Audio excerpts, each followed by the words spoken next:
Good evening, ladies and gentlemen, and welcome to the February 10th, 2020 City Council meeting.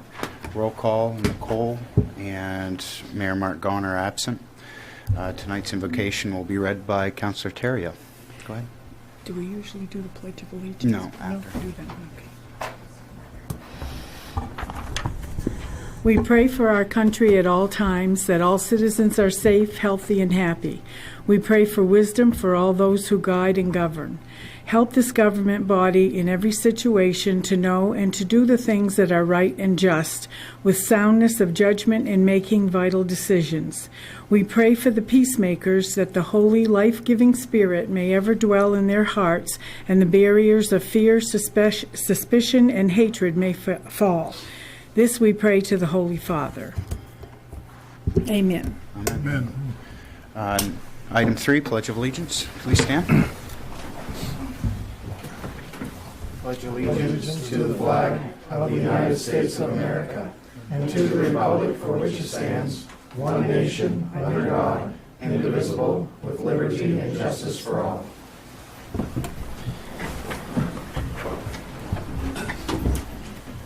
Item 4, Public Forum. Would anybody from the public like to step up to the podium and speak? Good evening. My name is Ben Zetterman. I'm an advanced EMT, and I'm the former regional director for Aroostook Region 5 EMS. I'm also the former program director for its training center. I just wanted to provide a brief clarification on something I read.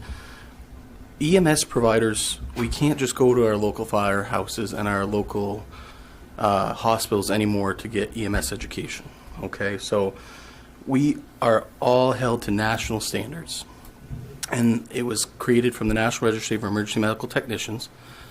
That was brought down to each state, and each state licenses each training center. So for example, Maine, we have 8 or so training centers throughout the state. Our level at Aroostook EMS was an EMT level training center, and Northern Maine Community College, our only other training center, is the paramedic level facility. Now, they had to go through leaps and bounds to get accredited through national accreditation for their paramedic level training. Standard EMT course, 140 hours, and the state is looking to push it to 225 hours of just in-class EMS education. That's not counting clinical time or job shadowing or ride time. Paramedics can be up to 2,000 hours of just EMS education, let alone 12 to 1,500 hours of clinical time in addition to that over the span of 2 to 3 years of education. Nationally, they want you to have a bachelor's degree in EMS to go out and make just above minimum wage, right? It's a big struggle right now nationally, but it's going to be worked out, right?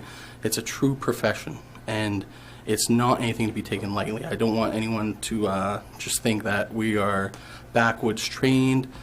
We have to go through 72 hours every 3 years, every license cycle, to keep our education and to keep our licenses current. And what we learn here in Caribou and Presque Isle, they're learning all across the nation, Alaska, Texas, California, what have you. I just wanted to bring that point of clarification forward just to emphasize that we are not a fly-by-night operation. And I want to open up to you if you have any questions for me or anything about EMS. I've been the coordinator for the past 5 years. I just recently took the position of service director in Van Buren, so I actually just started full-time today there, and that was my last week of transition. So would you have any questions for me? Council have any? I know this is kind of on the spot. Mr. Zetterman. I apologize, but I'm more than willing to come back anytime, and I know Councilman Eyre from the local emergency planning committee, which I still sit on, so if you need anything, I know Ms. Farron has my phone number and contact information too. Please feel free to reach me anytime. She has your email also. She does, because I'm also a No Republic and a bail commissioner here for the state of Maine as well. So, thank you. Thank you. Thank you. Anybody else from the public? Mr.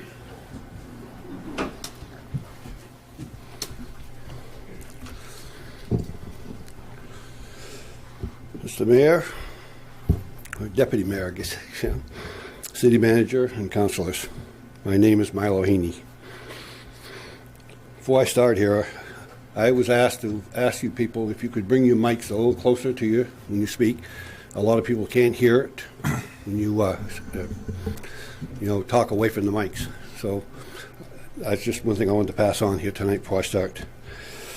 On the 27th of January, the council meeting was held. At that meeting, several people from the fire department and other citizens came into the meeting only to be up in arms over the fire and ambulance service, stating that you councilors were trying to do away with services. To those people that don't understand what's been going on, they need to look at the full picture. What I have been seeing is a problem that's been going on for a long time. Having said this, not once did I ever hear any councilor say that you are going to get rid of services. Instead, what I have been hearing is how can we make it more affordable for the taxpayers. For those people that don't understand what's been going on and don't have the full story, I encourage them to go into the city office and ask questions to get the facts right, and then ask yourselves, how long can we operate an ambulance and fire department at a loss of $900,000 a year before we have no service at all? For quite some time now, the mayor has asked people to come in and give ideas to the council to help solve problems. But instead, people come in only to be up in arms and to run you councilors in the ground. To all my friends and neighbors, Wilfred, this is not the way it should be. Excuse me, Milo. Excuse me. Wilfred, Mr. Martin. Mr. Martin, when we have people talking, or if we're talking, I would just please... Thank you, but please just keep your comments to a whisper so we can conduct a meeting. Sorry about that, Milo. You may continue. Last meeting, after hearing several people ramp and rage about losing services and not knowing how and why we got in this mess, no one except for Wilfred Martin brought any solutions to the council. His solution was that we form committees to see what, if anything, could be done to make it better for the people of this community. And I believe he was referring to all departments because he brought up the police department as well. Tonight, I see on the agenda that you councilors are going into executive session on Public Works Union. So I would like to share something with you. A few years ago, I went to Fort Fairfield, which is a double township with Caribou. I talked to the Public Works Director, whose name was George Watson. He told me he plows 100 miles of roads with his infrastructure and had a total of 9 full-time men and hired a couple part-time in the winter with a budget for that year of $954,000. At that time, Caribou was plowing 140 miles of road with the infrastructure, had 22 full-time men, and a budget of $2,200,000. For 40 extra miles of road, we paid $1,200,000 more than Fort Fairfield. To add a little more to this, I got out the audit reports for 2015 audit year.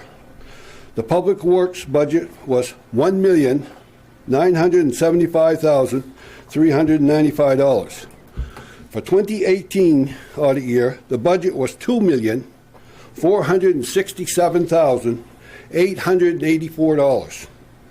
A difference of $492,489 up. For those people who think I'm wrong in my numbers, please look at the audit reports for yourselves. Having said this tonight, I ask you councilors and city manager to take a hard look at each department. As I said a few times, this city is in a crisis, and people are relying on you to do the right thing. so we all can afford to live here. As Paul Powers stated a few weeks ago, 25 businesses will close in 5 years. 3 have closed since the first of this year. In 2010, population for Caribou was around 8,200 people. Today, we have probably 7,500 people. With a declining population, almost all departments since 2010 have gone up over $500,000 plus. The budget for 2019 is as followed. Rec Department, $717,749. The Police Department, $2,115,530. Fire and Ambulance Department, $2,270,481. Highway Department, $2,302,657. And this budget does not reflect their insurances and retirement. That is a separate line item of $95,050. For anybody that thinks my numbers are wrong here tonight, please go online and read them for yourselves.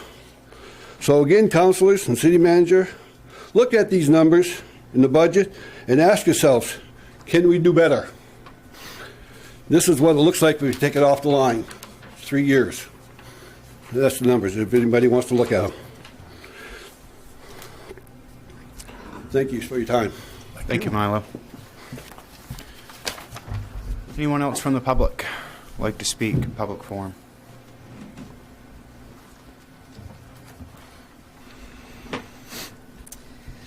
Good evening.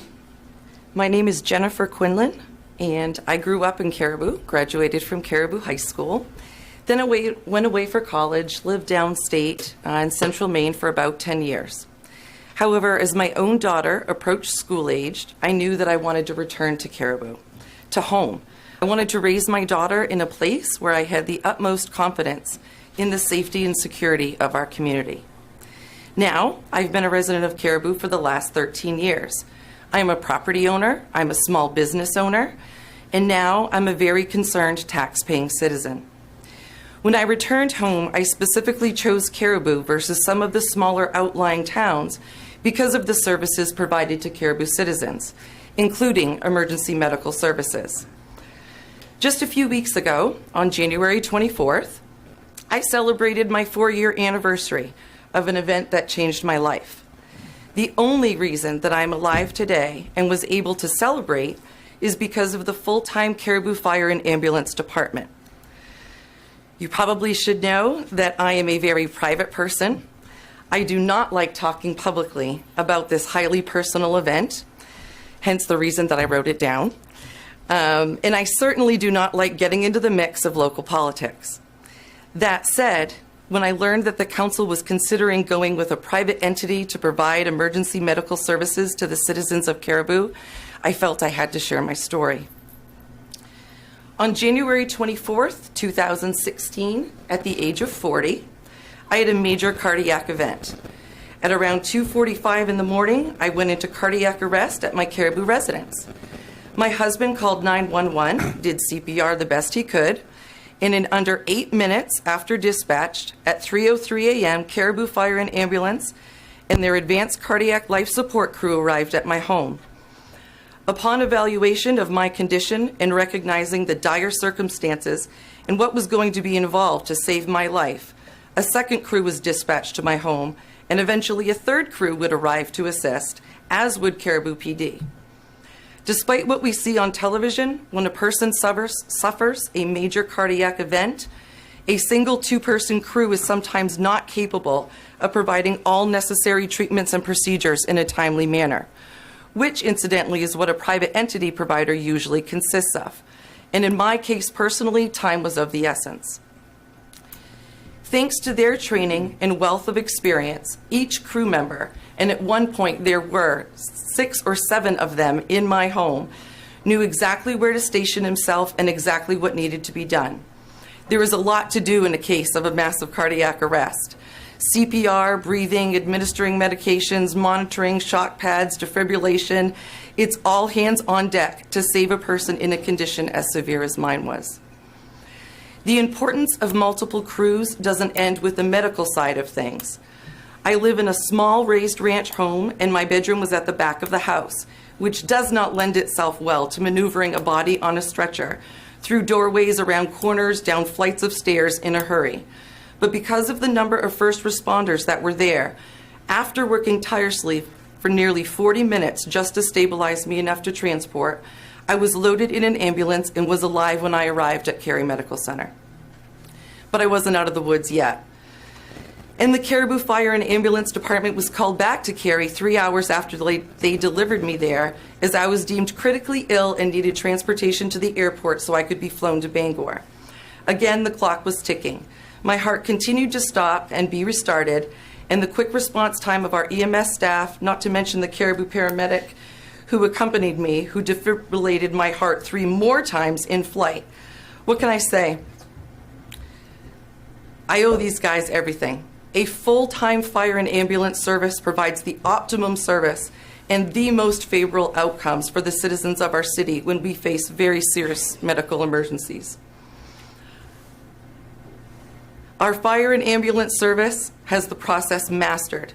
I don't think you can understand the true importance of this service until you or someone you care about or someone you love requires emergency medical assistance. We know what we have right now. A fire and ambulance department of the highest quality, where staffing allows multiple crews to be dispatched when it means saving a life. The level of service they provide and the accomplishments of the department surpass even those in some of the larger cities in Maine. It wasn't until after I recovered from my heart attack that I learned that per capita, Caribou's department actually has the highest ROSC rate, that's return of spontaneous circulation. That's when you're dead and they bring you back to life. Highest rate of ROSC rate in the state. I understand budgets. I understand the need to explore options. But I, as a Caribou citizen, would like my city council members to find a way to balance fiscal responsibilities with the responsibility that you have to protect the people. And stop considering the elimination of a department that literally saves the lives of its citizens. I understand that private companies provide some of the same services, but they do not have the same staffing levels and perhaps level of experience or expertise. And that becomes very important when it's your life or the life of someone you care about that's on the line. I feel confident in speaking for the numerous people who are alive today because of the experienced, highest quality personnel employed by the Caribou Fire and Ambulance Department when I respectfully ask that the service be left as is, a public entity that our city can be proud of and count on when we need them most. Thank you. Thank you. Thank you. Thank you, Jennifer. Anybody else from the public like to speak?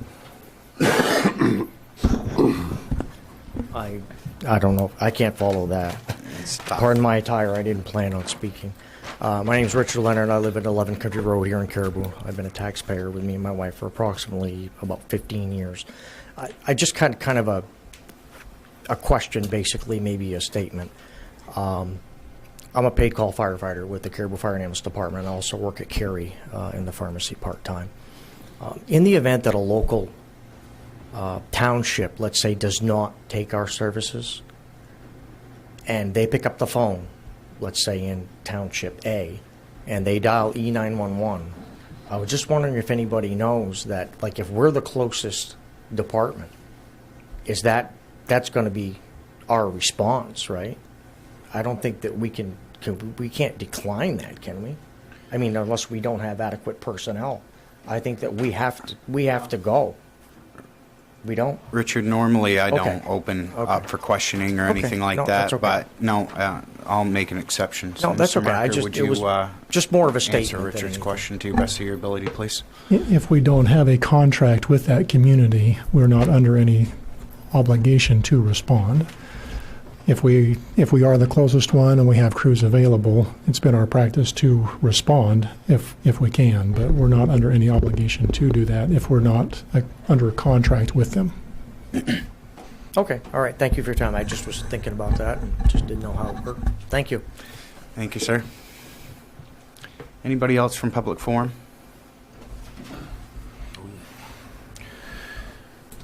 I'll close public forum. Oh, Wilford, you just beat it. I'll let you come and speak. It is still public forum. I don't want anybody to be disappointed here because I getting up tonight and speaking my piece.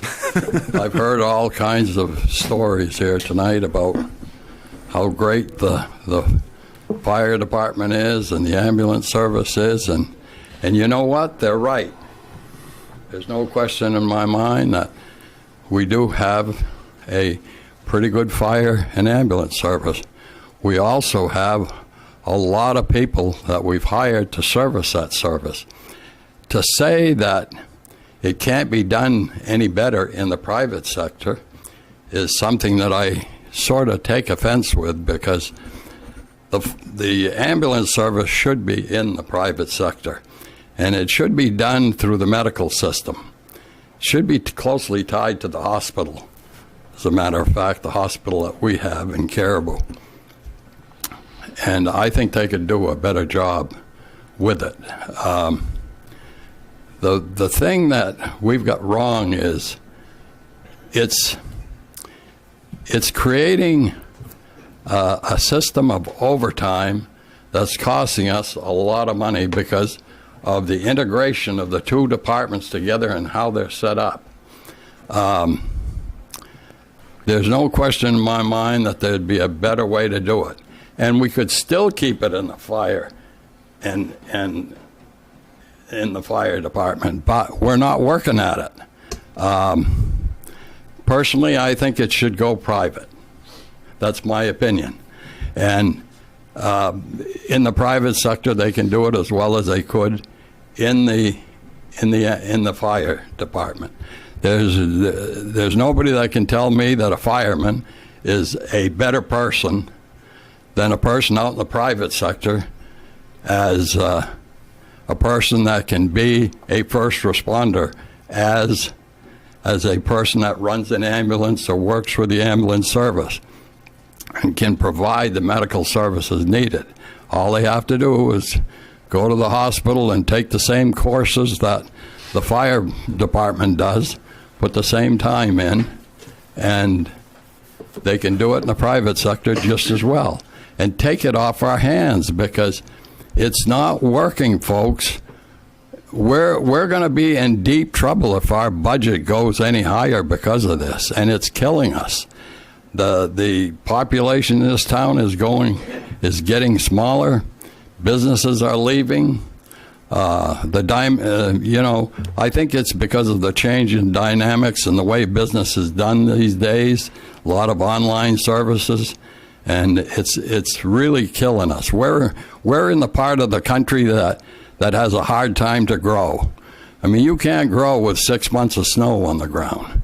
It's unless you can come up with some way to sell snow and bring it to a warmer climate so they can use it to cool off in the wintertime, we'll never be able to make it. But nobody's going to come up here and set up a long-term industry.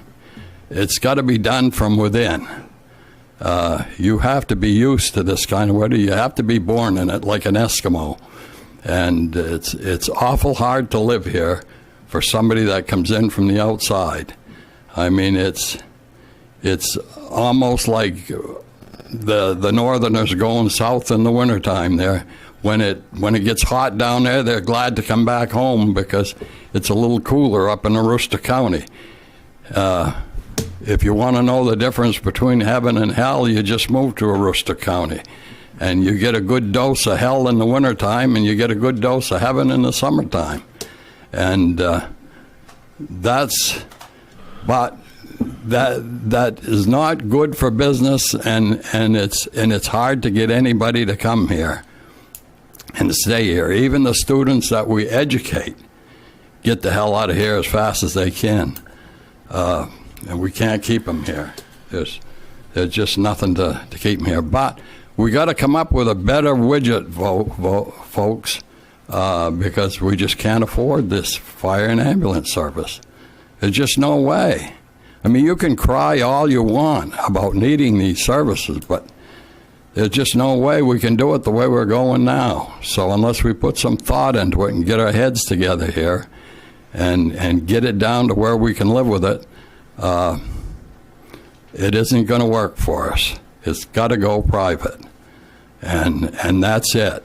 That is my opinion. I can see a counselor shaking her head right now, and I know she doesn't like it that way, but I don't know why she doesn't. I mean, Okay, it would work, you know. Either way, it'll work. So don't downgrade the private sector by saying it could be done better in the fire department, because it can't. You know, it's working for us now only because we put up with it.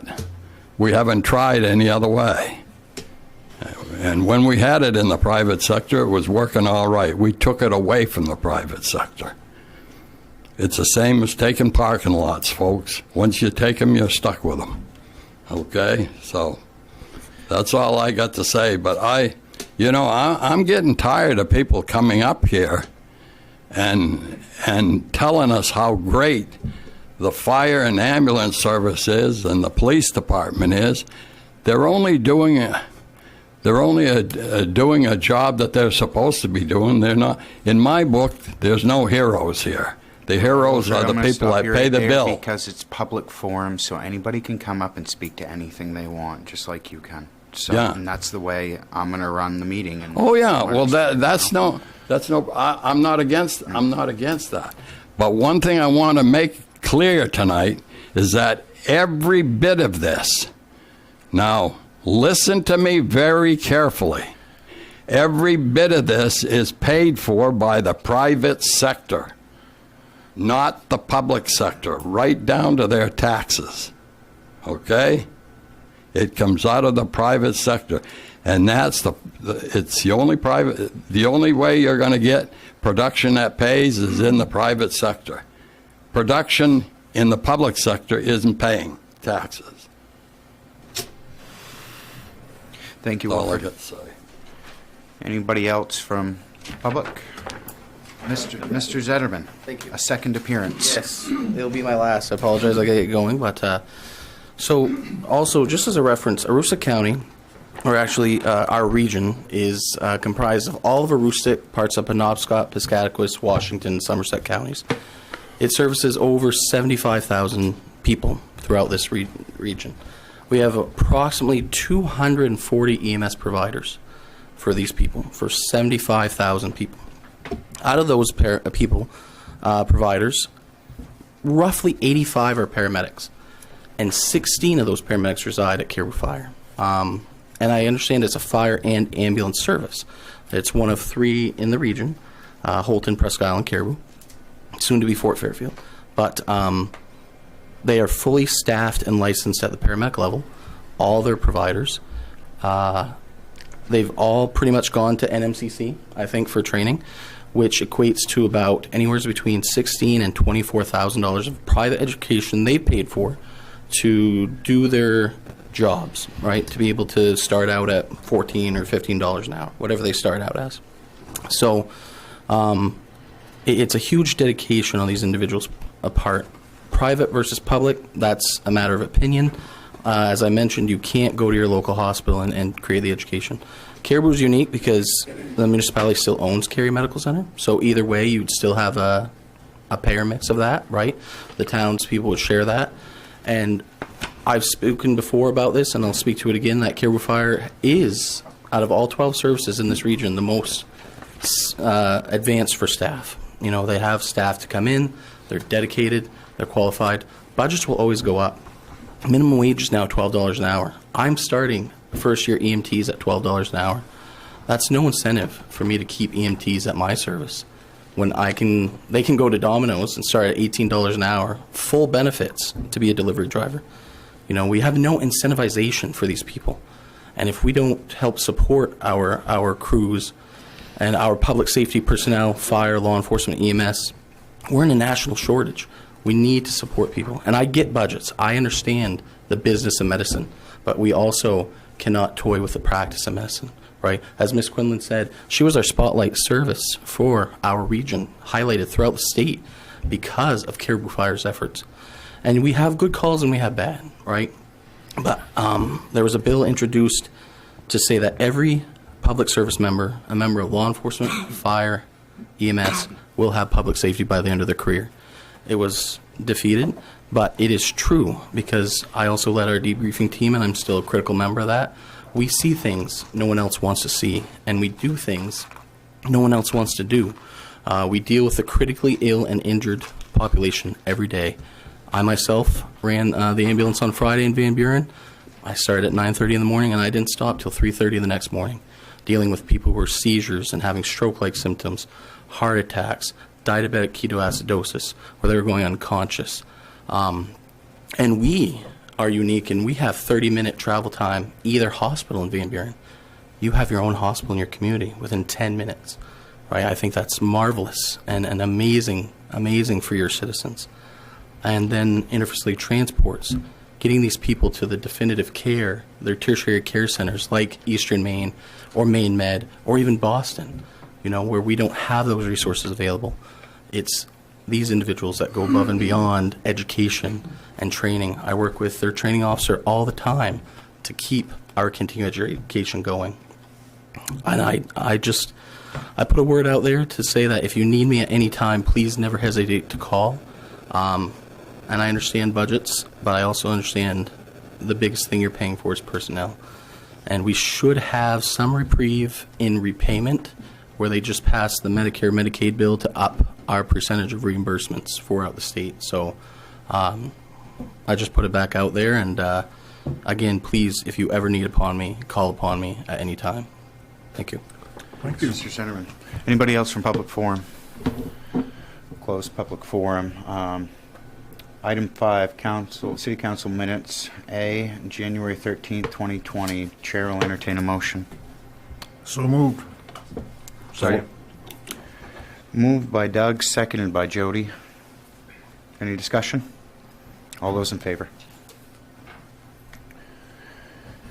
5B, January 27th, 2020, regular meeting. Chair will entertain a motion. So moved. Second. Moved by Jody, seconded by Hugh. Any discussion? All those in favor? Item 6, financials, December 2019. Dennis.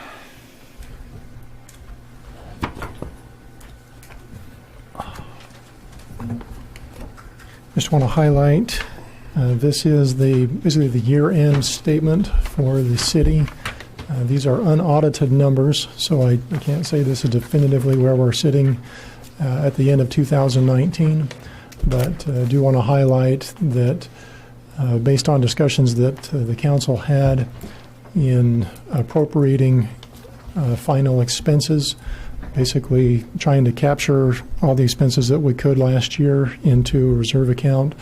And we've done that, and it basically shows that our year-end expenses, this is on page 35 of your packet, we were at 100% even. And with the revenues, which is on page 40 of your packet, you'll see that revenues came in at about $230,000 over anticipated revenues for the year. So overall, in 2019, even with the cutting of the budget that we did back in July of 2019 to make sure the mill rate was lower, the department heads took it upon themselves to be even tighter than that, and so we had a good year as far as expenses, and definitely a better year as far as the revenues are concerned. And so that's overall 2019 closed out good. Any questions on specific items? Terrio. I just have one, and it's not a big question, but item 365-16, Caribou Community Band. We haven't had that for years, have we? That's no longer in existence, is it? It's not. Is there any reason why we don't move that money someplace else? Like, I don't know, it's recreation or something, maybe the recreation or the events, Thursdays on Sweden or something like that. Is there any reason why that stays in there? Is that private money from the band members? I remember when we had it, but it's been forever. So that item has $1,551 in it right now. I'm not sure of where that funds were generated. Gary, do you have? We'll have to go back and look at where those funds came from and if there's any strings attached to them.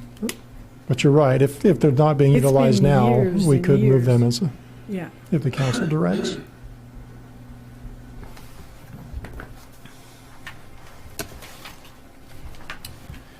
Any other councillor have any questions? Not me. Dennis, last meeting, it was item number 7F. Said that expenses were $202,263 less than anticipated, but on this sheet says we're at 100%. Yes. Explain that to me. Because, as you may recall, the council in the last meeting discussed So we- appropriating. So we already appropriated the funds, and this is a reflection of that appropriation. Yes. Okay. Any other questions? Chair would entertain a motion. Motion to accept. Second? Motion made by Councillor Hughes, seconded by Councillor Terrio. Any discussion? All those in favor? One abstention. One abstention by Councillor Morrell. Number 7, bid openings, award and appointments. There's an appointment to the library board by Wanda Terrio. Dennis? Our librarian is home ill tonight and asked that she be excused, but she has visited with Ms. Terrio, and she's expressed interest on being on the library board, and Hope has no concerns with working with her, and has asked that we respect Ms. Terrio's request and put her on the library board. Motion to appoint Wanda M. Terrio to the library board. Second. Motion made by Councillor Kirkpatrick, second by Councillor Smith. Any discussion? All those in... 3 years? That was three years, correct? Yes. All those in favor? Motion carries. You weren't able to get a hold of Bill Flagg about the Carl House? Okay. Item 8, new business and adoption of ordinances and resolutions. 8A, discussion of possible action regarding extension of Northern Maine Brew Pub alcohol license for a special event. Has this been reviewed by the Chief of Fire and Chief of Police? Yes. Everything is in order. Motion to accept. Second. Motion made by Councillor Kirkpatrick, second by Councillor Terrio. Any discussion? All those in favor? Motion carries. 8B, discussion and possible action regarding 212 Old Washburn Road property reclamation. Nice. Mr. Marker. So we tax acquired this property this year, and as with all properties that are tax acquired, the previous owners have until January 31st to pay all the past funds and reclaim their property. And we received a payment of $1,700 cash toward the reclamation of this property. Current outstanding balance, including interest and late fees, is $1,830.08 as of last week, as of January 31st. And so the request has been made, if the council would entertain it, to accept the $1,700 payment as a payment in full on the account, essentially waiving the $135 of interest and other charges that would be remaining on the account. If the council agrees to that, we could move forward and quit claim the property back to the previous owner and keep it on the property tax rolls. I'll make a motion to accept the $1,700 in payment as full. Second that. Motion made by Councillor Smith, seconded by Councillor Morrell. Any other discussion on the property? All those in favor? All those opposed? 4-1. You're all set, Mike. Thank you. Have a great evening. Thanks, Mike. 8C, discussion and possible action regarding bid of tax acquired property at 7 Lower Linden Street. Councilors, this was a piece of property that we tax acquired a couple of years back. It's been on the available properties list through a couple of rounds, and we're getting ready to put a third round out with this particular property. It's 7/100 of an acre, which is, and down close, or across the street from Sleepers, close to the Holy Rosary Cemetery on Route 1. The current taxes on the books are roughly $166, and we have 2 years of taxes that were not assessed, 2018 and 19, because the city owned it. And when we've put this property out to bid in the past, we've requested a minimum bid of $500 in order to recoup the taxes on the books plus taxes that we would have assessed had it been in private hands. We received an offer from a gentleman that is, as suggested, or is willing to pay the taxes that are on the books, the $166.22, and is requesting that the council accept that money as a bid for the property and, again, be able to put that back onto the tax rolls of the city. Chair would entertain, oh, Jody. Motion to accept the 166.22 to cover to go to the current bidder. Second that. Is that, yeah, okay, that's the correct motion. Motion made by Councillor Smith, seconded by Councillor Morrell. Any other discussion on the matter? All those in favor? Unanimous. 8D, discussion and possible action regarding bids for 142 Lower Linden property. Dennis. As we've discussed with the council previously, this was another property that was tax acquired last year and includes the steam power generation plant and the diesel power generation plant. The council previously authorized the staff to put it out for bid with a minimum bid of $150,000 in the hopes to be able to recoup all the taxes that are owed on the city's behalf, as well as be able to generate some funds to offset expenses that CUD is recognizing. The agreement that we have with the CUD does indicate that when we sell these properties, we will try to recoup costs on both sides. When we put this out to bid at $150,000, we did not receive any interest. We were contacted by a couple of parties, though, that said if it would have been closer to $100,000, they would have taken a very serious look at it. It's proposed that we put this back out for bid and set a minimum bid price of $95,000, which would make the city whole with all the taxes that are owed to us, and would generate some smaller but less amount of additional funds that we could be help the CUD offset some of their costs. Question. Councillor Smith. Thank you. The roughly $10,000 of additional costs, can you explain what those are? Is that insurances and that sort of thing, since we've acquired it? The last time we discussed this, put it out to bid, I know that we were going to incur costs, but these are costs that have been incurred since that time. Right. So as we started getting into the winter season and recognizing in order to try to preserve the assets that are on the site, it needed to be winterized. But as we got into the diesel plant particularly, we noticed that things had already started to freeze up. And so we needed to, in a sense, heat the building to thaw everything out in order to winterize the building. And so that $10,000 of cost is basically the cost of the propane being brought back into the building and heating it up so that we could drain everything properly. So will there be additional costs incurred to the city over and above this $10,000? At this time, we've winterized everything. The propane's been cut off as well. and even have discussions with the power companies on this. They will continue to pay for the power that's in the buildings until it's sold to somebody else. So there shouldn't be any additional utility costs. There may be some staff time as far as processing of the bids and getting the deeds out, but no other significant costs.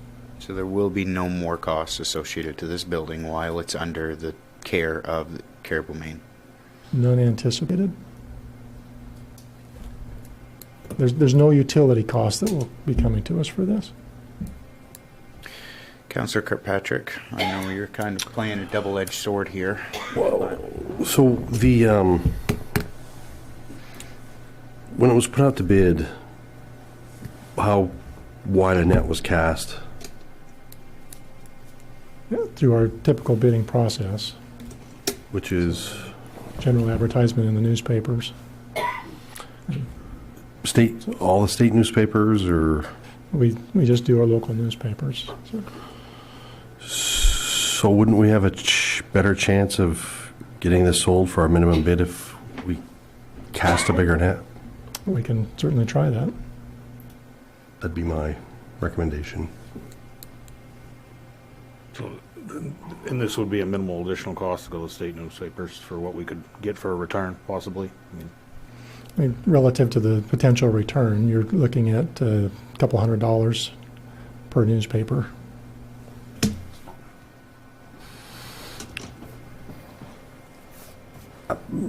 My recommendation is we put it back out to bid, cast a bigger net. I would second that. I think that to try it, I mean, we have more to gain than we do to lose on the deal. I mean, as far as lowering it right now, or trying a little bigger net and see what could happen. And then, how long was it out the last time? I think we had it out for 3 weeks.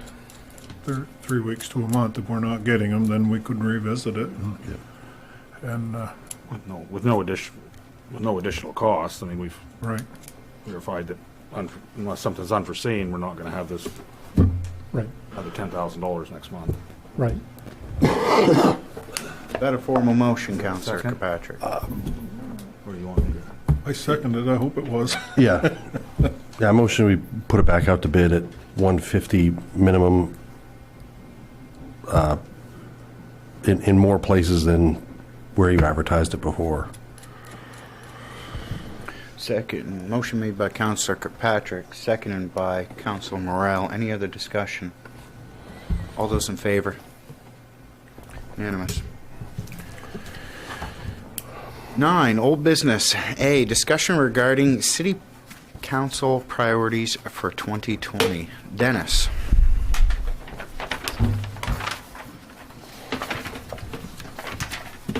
They're in your packet, and for those that may want to look this up online, it's the last page of the packet. We have a list of all of the, not all of them, but some of the major projects that are being considered for 2020. And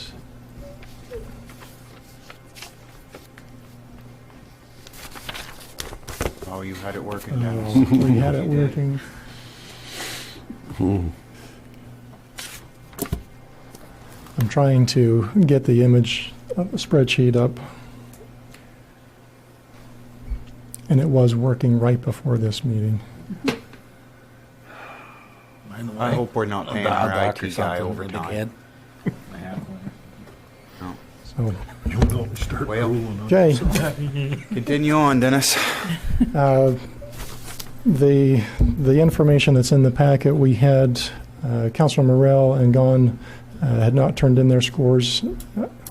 Just before this meeting, I did get response back from Councilor Morrell. I'm still waiting for Councilor Gahn's for their priorities for this. I have input Councilor Morrell's response into this spreadsheet, and I'll show that. So it's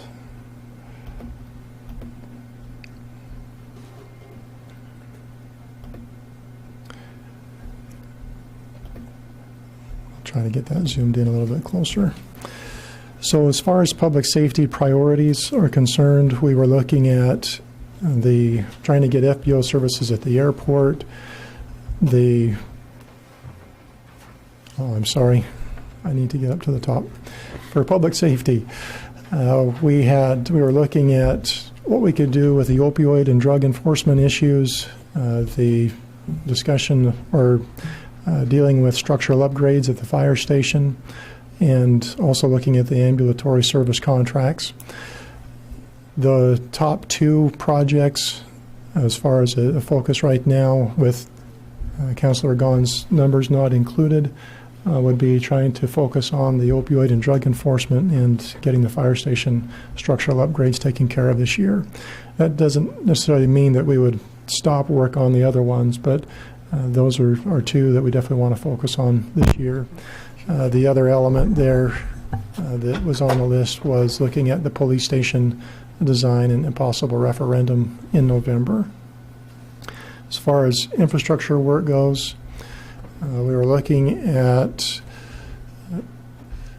currently the top 5 projects from the scoring so far is looking at our sidewalk and pedestrian safety around the community would be number 1 right now.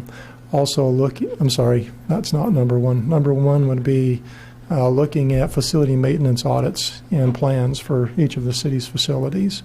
Number 2 would be the sidewalks and pedestrian safety. 3, looking at the dark spots along the roads and looking at new streetlight locations where possible. Then we have looking at our capital equipment plans, and then also trying to address 60 Access Highway and hopefully getting that sold this year. Some of the other elements from infrastructure that we have on the list include airport development, North Main reconstruction, and we have received contracts from DOT on that to move forward with that project, so that will just be moving forward. The overlay of highways in the urban compact zones, City Hall accessibility issues, gateway enhancements, the public parking lot resurfacing, and also a storm drain system inventory. Again, a long list of items that we'll try to be tackling, but again, being able to focus in on some of the higher priority ones, make sure we get those ones done. From leisure services side, we have, and just for clarification, Councilor Morell, you didn't have anything marked on this one. Was that your intent, or did you skip over? I think we have higher priorities. Okay. So from leisure services side, one of the top priority right now is to get the Teague Park construction completed. And there were some councilors that had written in splash pad as an other, but that is part of those Teague Park construction elements. And so I didn't double count those. We have work on the Collin Pond Dam and the trail system. Thursday's on Sweden and continuing to work with that one. There was also looking at the Library Business Resource Center and trying to build that up and make information more available to businesses and the public. Gateway enhancements would be the first one out of the top 5. Also looking at the Nylander inventory and operations. Other 3 things that we looked at on that: library programs, the Maine 200 Storytelling Festival, which we received a grant from the state to kick that off this year, and Christina can maybe tell us more about that later tonight. We have, from the admin side, the highest priority right now is union contract negotiations. We have right now, we have 1-year contracts with the sergeants and the fire department, the fire EMS department, sorry. We have an outstanding contract negotiation to finalize with the police officers union as well as the public works union. And so that right now is the top on the admin list as far as these projects go. We also have revisiting our health insurance.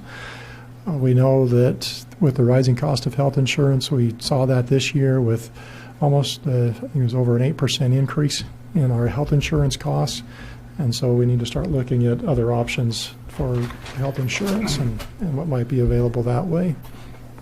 Looking at the budget preparation process, again, FBO services at the airport, trying to see what can be done with that. The non-union compensation policy, procurement policy, that's the processes we go through to acquire resources or to solicit bids. We've also been talking about needing to look at our quarterly tax assessing implementation process, which our tax assessor has been very active this year and making some changes that way and implementing some things. And we can maybe bring that back for a report another time. Another one that's close to the top right now is to look at the $2.2 million net increase in 3 different departments over the past few years, which has already been mentioned tonight. And then, of course, looking at succession planning within the departments overall. For economic development, right now the highest priority that we're showing is the small business retention, working with small businesses to find out what their needs are, what issues they're dealing with, and how we might be able to help support them. Looking at possible land bank creation. How do we better utilize vacant properties or properties that the city's acquired through tax processes and leverage those for additional development in the town. It's kind of part of that is also the blight removal and looking at some of the properties that we have around town and the tools that we have to help clean up the community. The 4th and 5th options or highest priorities are looking at the facade improvement grants. That's a tax increment finance program that we have, and we're trying to, I guess, market that, make that more easily available to businesses and helping them, and also working with the Caribou Economic Growth Council and some of their business plans and efforts to grow the community. Some of the other economic development projects that were on the list include a Build Your Business series offered by the staff, working more closely with NMDC and the Aroostook Chamber of Commerce, development of a SureSite program, waterfront redevelopment along the river, and also looking at possible business rental assistance program. From the community development side, we have top priority right now is the EPA are trying to get the grant for the cleanup of the Birdseye site through the EPA, and then looking again at blight removal, rezoning, or looking at our zoning regulations and getting those rewritten, and working on a survey of blight within the community, which we have already started. Continuing to work with businesses for ribbon cutting ceremonies, and looking at our general plan update, a land use survey of the community, and doing weekly business visits, which we have more than just myself working to do that now, which dovetails into the small business retention program that we've already talked about. So still waiting for, as like I said, Councillor Gons, but right now it's a pretty good list, a lot of projects, and gives us, I think, some good direction moving forward for this year. Councillor Terry, how did you score yours? 1 being the best and 3 being what you didn't want to work on, or was it the other way around? Well, I scored them like my favorite one would be number 1, you know. But I guess when he put the things, because when I looked at this, I thought, Councillor Morrell, how did you score yours? Well, that was going to be my question, because everything that I wrote was 1. Okay. Councillor Smith, but I didn't understand what the matrix. Right, Councillor Smith, how did you score yours? I didn't score 1 through 5. I just picked 5 or 3 out of the category and checked. Councillor Kirkpatrick, how did you score yours? I think I tried to prioritize mine by each category. I am going to propose that this goes back out and we rescore this, because while it was a lovely speech in the citizens of Caribou know what we're working on, these numbers aren't representative of what the council wants to do. They are. They're not close, Dennis. Not even close, because it's opposite of what you have. So In you've order- you've got other streetlights in dark areas. Well, it's Councilor, not a high priority of mine. I took because into we fixed account the way that you scored them, but in order to represent that the items that had the highest score, for Well, instance, no, if 'cause- Councilor Hughes said that for his number one issues on community development, for instance, his number one issue was getting the EPA brownfield grant. So that, when he sent that score to me, that showed that was the number one. Okay, but right In order here, to allocate the points to represent that as the highest point getter, I do show a 5, but that's so that's the highest number of points that can be allocated toward that. let me walk you through this real quick. Infrastructure, other streetlights in dark areas. It's to my understanding that Councilor Terrio had a 4, Councilor Cody had a 4, Councilor Kirkpatrick had a 5, I had a 3. Of course, I had 3s all through it. But you've got it up here at the top priority, but the way we just explained it, it would be the lower priority. And in fact, your lower number would be a higher priority than your higher number. So Why don't we If just you want to resubmit rescore it? it, Let's that's fine. rescore it. Next meeting, we'll have everybody scouts honor that we'll have it by next meeting, and we're gonna redo this. Okay. Question on that. So all I basically, because I mistakenly did not, you want us just to in my instance, prioritize within the category? Yes. So in this instance, 5 is the highest priority. 5 is highest. 1 is the lowest priority, and that's how we'll score it. Correct? Okay. Okay. Okay, I'll change them. I can do that easy enough. Just backward to what I did. Just backwards of what we did. One So is Councilor low, Morrell? This one was the one. 5 is high. You added that other, you know. Thank you. Okay. That add-on. See. Item 9B, discussion regarding creation of personal property accounts with a taxable value less than $1,000. Manager Marker. I'm going to invite our city assessor to come up, and she prepared the memo for this, and at least she can be to the mic if you have any questions. Essentially, the request was made to look into our processes of perceptionally waiving $1,000 of personal property value for businesses. Penny, do you want to walk them through what you've got there? Do you have any questions about the memo? I mean, first. Maybe just for the public's Okay. interest. So there's a memo in the packet, and it came about because of a request on January 13th,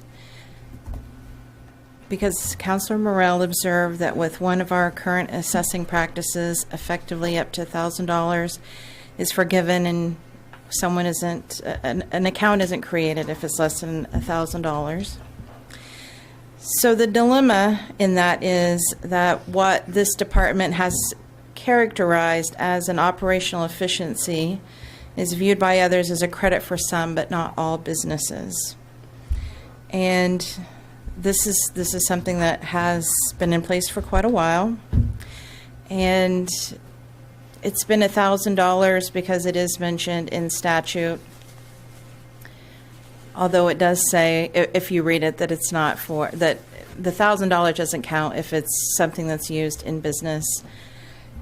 Why not bill? There is a provision in statute that if we have minimum accounts that are billed, then the treasurer can act on the city council could vote to forgive those bills, and the treasurer would not have to collect, the tax collector would not have to collect those.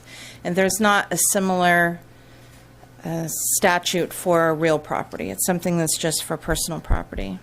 Maine Revenue Service has said that other towns do that. They have a minimum amount for creating an account. Sometimes it's $500, sometimes it's $1,000, and they find that to be acceptable. I did contact Holton and Presque Isle. Presque Isle sends out a tax bill for everything, even if it's $100 of value. Holton is similar to Caribou, that they do not create new accounts for less than $1,000. So Maine Revenue does say that's acceptable. We do have accounts that we send out that are less than $1,000 because over time, when the account was created, it was over $1,000, but through depreciation, getting rid of assets, things going from taxable valuation to Betty, because there have been changes to the business equipment tax exemption program. So more businesses can qualify for that. So some things that had been taxable in the past are now exempt. So those accounts would be less than $1,000. And for discussion purposes, I did put a quote in here from the July 2014 legal notes entry in the Maine Townsman. Neither a municipal legislative body, town meeting, or town or city council, nor municipal assessors may opt out of assessing any personal property otherwise taxable under state law. Such decision would be ultra vires beyond their legal authority. If it were made by a legislative body, it would have no binding effect on assessors, who are public officials bound by state law. If made by the assessors themselves, it would be a breach of their oath to enforce the law. For that reason, the Maine Constitution expressly reserves to the legislature alone the power of taxation. Thus, there is no municipal home rule to exempt any kind or amount of personal property that is taxable under state law. So in conclusion, it is not lawful for the municipality to create an exemption or credit for any amount of personal property that is otherwise taxable under state law. If fairness is a concern, the solution is to create a personal property account for all businesses, regardless of taxable value. Before this even came up, I had started a major overhaul of personal property anyway. So as a result of that, I've identified 62 accounts that will be getting notices this year that didn't report last year. Some of them may have been too minimal to bill, but anyway, we're sending them all out again. And we're going to go forward with that process. So the department will continue to promote all lawful exemption and reimbursement programs to taxpayers. I am having a scheduled event at the Caribou Wellness Center on Tuesday, March 17th from 5:30 to 8 for taxpayers to come in and receive help with forms. People could come in anytime during office hours, but sometimes in the business community that's not possible because they're working at the same time that we're open. But if anyone needs to meet me somewhere, you know, the rec center is open later and the library is open later. I could always meet them there, but I'm having that outreach. I'm also speaking at Rotary in March. So I guess I just whatever you have for questions. Although what the department has done has been acceptable, I strive to provide exceptional level of service to our taxpayers. And now that I know that there is a better way to provide better equity in assessments in Caribou, I can't unknow what I've learned during this process. So going forward, starting with the 2020 tax year, my plan is to send a bill to everyone, regardless of what their amount is. Hold on a second, Councilor Morrell.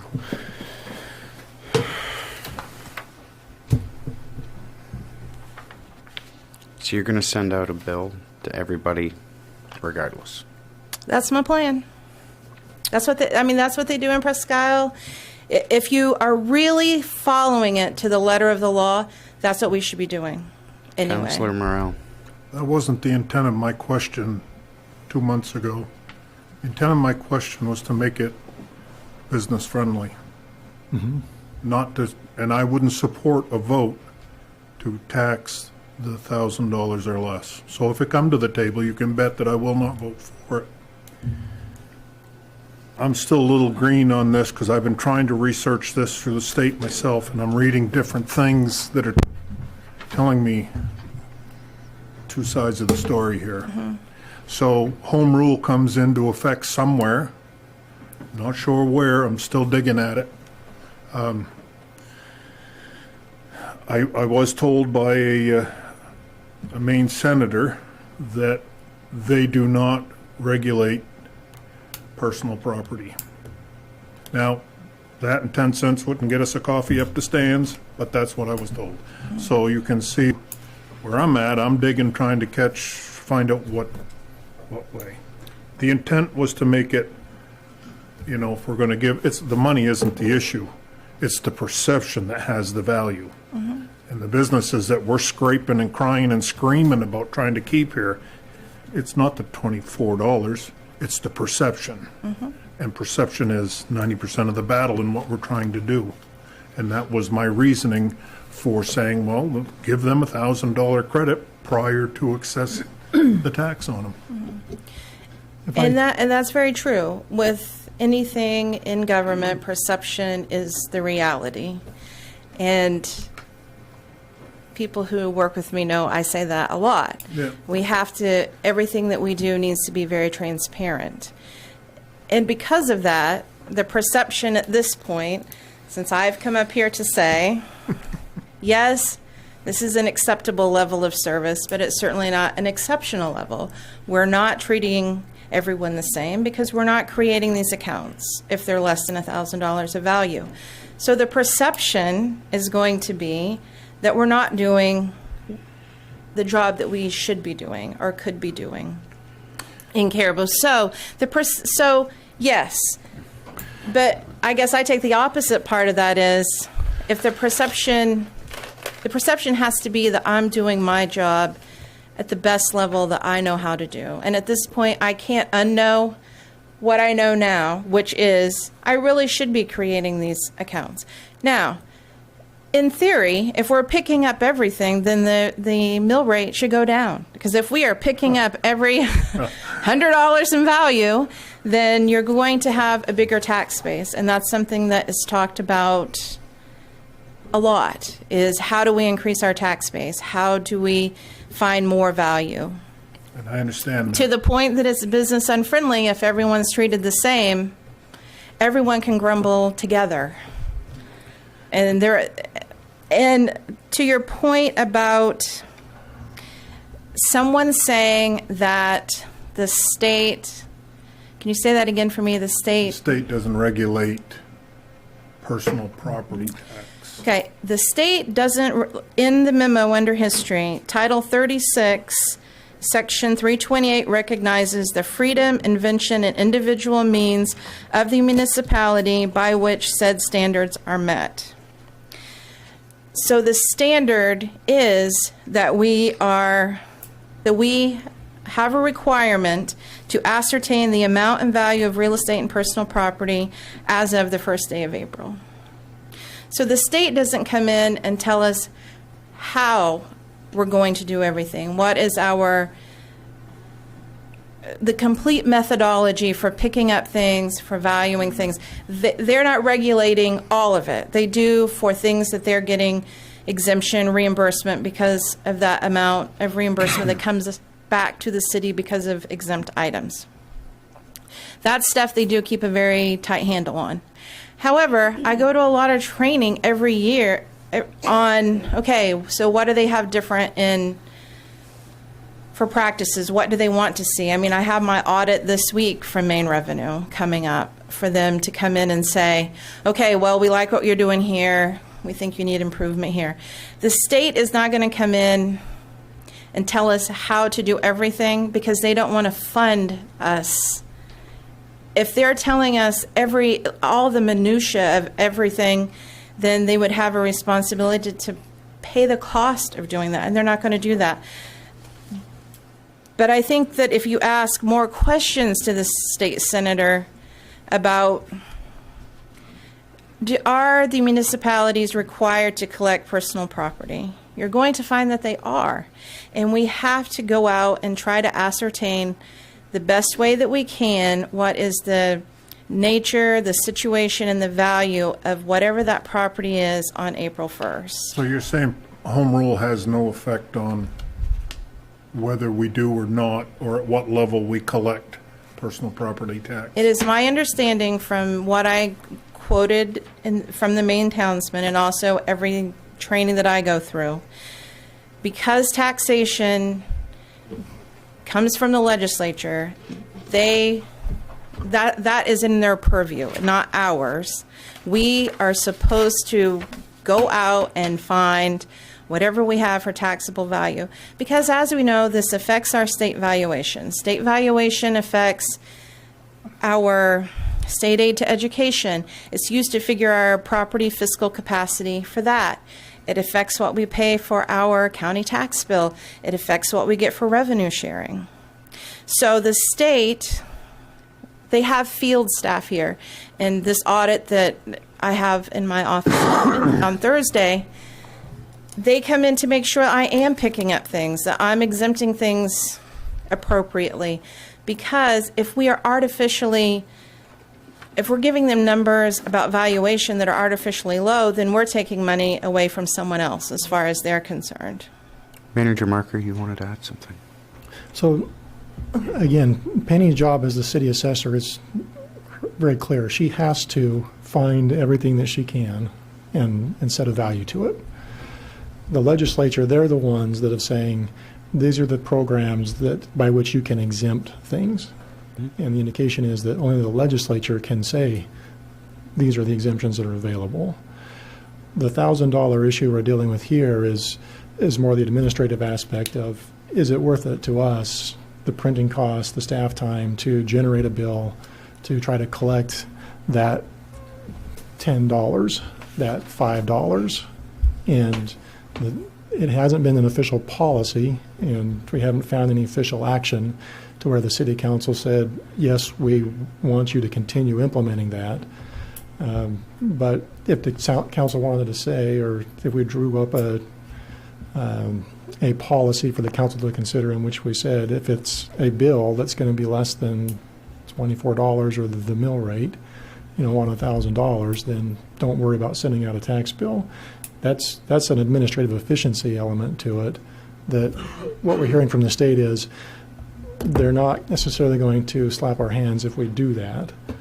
It's just a matter of trying to save some costs in the process, but that's what creates some of that perception that we're giving somebody a tax credit when it's more just that we're just trying to have more efficiency in our processes. Right. Yeah, and again, I'm still educating myself. I've read several things, and it seems to me that, being as dumb as I am, they're contradicting one another. And I'm trying to learn more about the home rule, and as I'm reading, I don't even want to go there, but there's two types legislature set, and there was another type, and I can't remember the name of it, but so there's a lot of gray area that I'm finding. Of course, I'm just underway with it, so know that I'm going to keep digging. I think that it's not about squeezing every breathing critter in the town to squeeze money. I know you're doing your job. You're doing a damn good job. It's our job to make sure that we don't have to reach out and squeeze everybody for dog permits, personal property. You go down this list that we're just squeezing and squeezing people to death out here that are paying, myself, nearly $4,000 in taxes. I just think it's ridiculous. And this was one step I thought to explore, to set a precedence that we're going to be equal here. We're going to appear more than that blue sign out there that's screwed to the sign that says business friendly, because we're not business friendly. I think we all know that. If we were business friendly, we'd be in better shape than we are. So you get what I'm saying. I understand you've got a job to do. I appreciate it. You're doing a great job. That's where I'm at. So Any other discussions?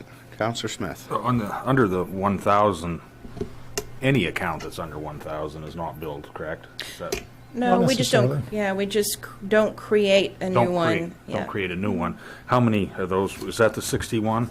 No, the 62 is. I'm confused as well. We actually went down every street in Caribou I had my list of businesses. We went down every street, and anytime I saw a sign, even if it's a handmade sign in a window, I just made a note. So those 62 are just ones that I noticed were not on my list from 2019. So what amount of lost or revenue are we not getting? I mean, I don't know. I think last year we had maybe 4 or 5 accounts that we did not create.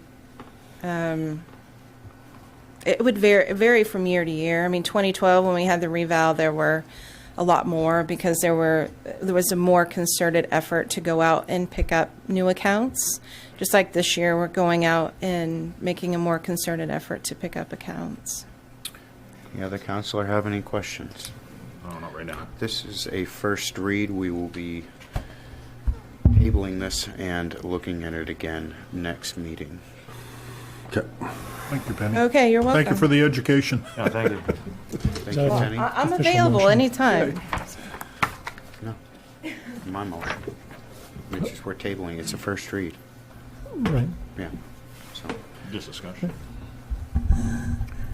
'tis just discussion. 9C, discussions regarding EMS transfer operations. Mr. Marker.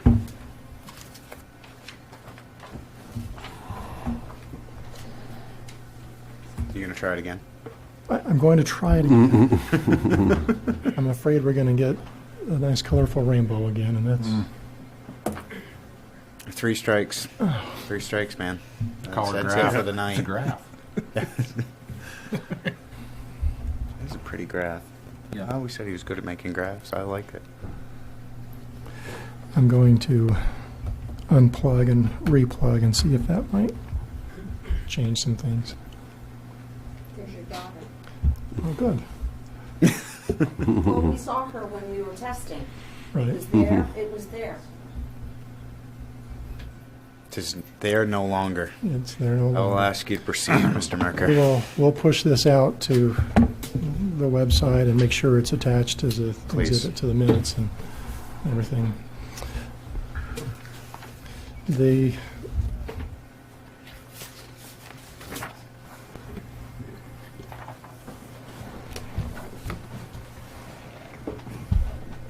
Okay. So as we look at, the question was just looking at the transfer operations within the EMS department, trying to give a little more understanding as to how that works, what's some of the relationships there. And so in looking at this, obviously there's costs associated with it, there's revenues associated with it. From a cost standpoint, and I'll get into these in more detail, we have the responding personnel. Whenever you have a transfer, one call, right now, the way the organization, the department is, means that we have a regular time employee that goes out, and we have a overtime employee that gets called in. And that's just for the first call out the door. We have, obviously, a vehicle costs. The more miles you put on the vehicle, the more cost you have. So very simply, the longer the run, the more cost you have incurred related to the vehicles. And of course, facilities cost, ambulance billing cost. From the revenue side, it depends on the call type that they're responding to, depends on the payer mix, the speed of travel by which our personnel are responding, and also the distances. Again, and we'll get into these in a little more detail here. So just to illustrate some more on the personnel side. So right now we maintain 4 crew members in the house at all times, which provides coverage for an ambulance and a fire truck in town if needed. We have 5-person shifts. When the first call comes out, so in this, the bar that you're looking at there is representing if there's no calls, there's nothing going on, we have staffing costs that we are incurring. the first call that comes in, we see almost immediately a $100 increase in our staffing costs because of that overtime. And that goes up with each call to where when we have 3 calls out, it doesn't happen, I guess, very frequently, but it does happen. We would have 6 crew members out in the field plus 4 in the house. And 5 of those 10 employees are getting paid overtime. So I know this was alluded to earlier, some of the concerns about overtime costs in the department. And again, based on the staffing that we have, that overtime kicks in with at least 1 employee when we have our first call. When you look at the vehicle costs, went through the process of looking at the costs that we have with each of our vehicles, the fuel economies that we have, replacement of the vehicles, the cells, the boxes that we have on them, the anticipated life costs of the vehicles, general operations within them. And I know the council has talked before about maybe a $2.50 per mile cost. I actually come closer to $2.80 per mile cost on our vehicles as those are running down the road. And so the chart that you're looking at right now is showing the typical transfer locations that we go to. Those near the top would be around Portland area. And the cost just for the vehicles, you're getting closer to the $1,600, $1,700 cost just for the vehicles to run down there. And I should say, back. This is not one-way cost. This is two-way costs. Bangor sits right around the middle, and then you have the local communities, TAMIC, nursing homes, other transfers that might happen. Again, we have shorter distances, so obviously shorter vehicle costs associated with those types of transfers. Total costs, when you look at between the staffing and the vehicle costs associated with transfers, and again, I know these lines are a little bit more difficult to see. The local runs, when you're looking at an average speed of 15 miles an hour because you're working in town, you're working around corners, you're not going very far, your costs are between those two maybe less than $250 for that run, but it also depends on how much time you're there on the run. When you look at going down to Portland, you're now up closer to $2,500 per run, again, there and back with those transfers. And then, of course, you have those which are in between. And these costs are relative, again, to I should say the revenue aspect that offsets these lines is, we'll get into that in just a minute. Interestingly enough, as we look at the costs and we look at the cost per mile to run the transfer services, one of the things that you'll see here, this dark blue line, that would be our local calls. Our cost to run a local call right out of the gate is over $25 per mile initially, and it ramps down significantly or quickly. And part of that is because we have in our union contract right now a responsibility that when we call somebody in, they're instantly entitled to 2 hours of overtime cost. So as soon as they come into the house, they've answered the phone, they're entitled to 2 hours of overtime. And on a local call, that means that we've front-loaded a lot of cost into that call. And it's not until we go beyond that 2-hour period that we start to see a truer representation of costs associated with each of those runs. Now, you have the local runs. This, in the charts, you're looking at average 25 miles an hour. So those are a little bit further out, maybe a 15-mile drive. And again, the Bangor line is there midway, and our cost per hour as it trends outward is close to $5 per mile. On the expense side, Portland stays and Augusta are about the same in those costs. But definitely those shorter runs, because of that contractual obligation that we have, there's a lot of costs up front in those runs. From the reimbursement side, as we look at the different rates, if it's a patient that has Medicare, we're able to charge $11.62 for each mile from 0 to 17 miles. After that, we can charge $7.63 per mile. For a patient that has the state insurance or main care, they have a flat rate of $7.66 per mile. The billing rate that we have for private insurance is $14 per mile. Depending on the service that's being rendered, if it's a basic life service, non-emergency call, you can see there's varying rates between those different funding agencies as well. With private rates at $342, that's what we're billing.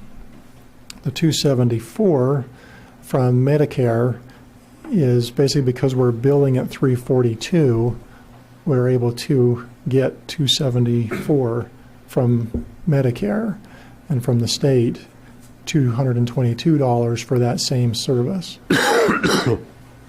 This again is because the federal and the state programs, they basically dictate this is how much you can charge us, and we're only going to compensate you 80% of how much we're telling you you can charge us. Some of those calls, a basic level of service that is an emergency, is quite a bit higher.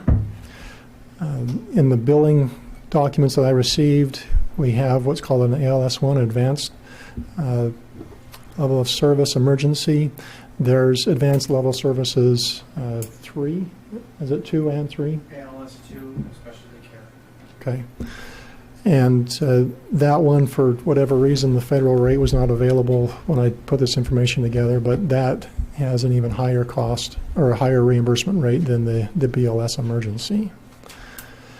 So as we look at the costs to run our ambulance across the roads and these reimbursement potentials,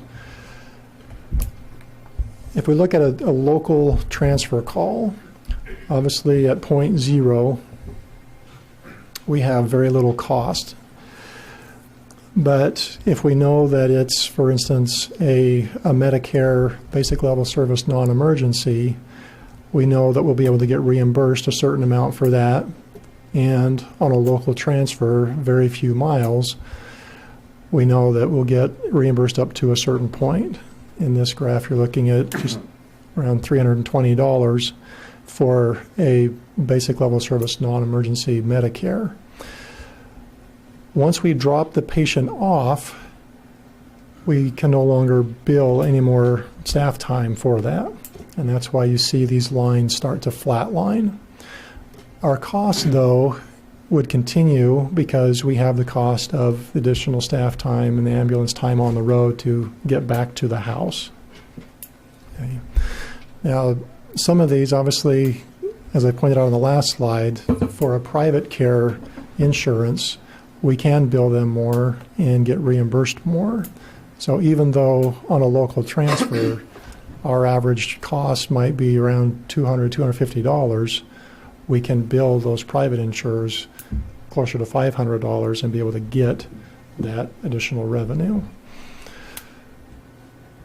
But that payer mix, I guess, would be the question. Are we hauling more private, or are we hauling more of the ones that we can't collect on? It's 40, It's 40 and 40, Doug. What's that? It's 40 and 40 are the big numbers. 40 main care, 40 Medicare. 12 years ago, it used to be 68 Medicare, 12%-ish main care. But when they went through the whole insurance, the government insurance piece, main care dropped a bunch of people.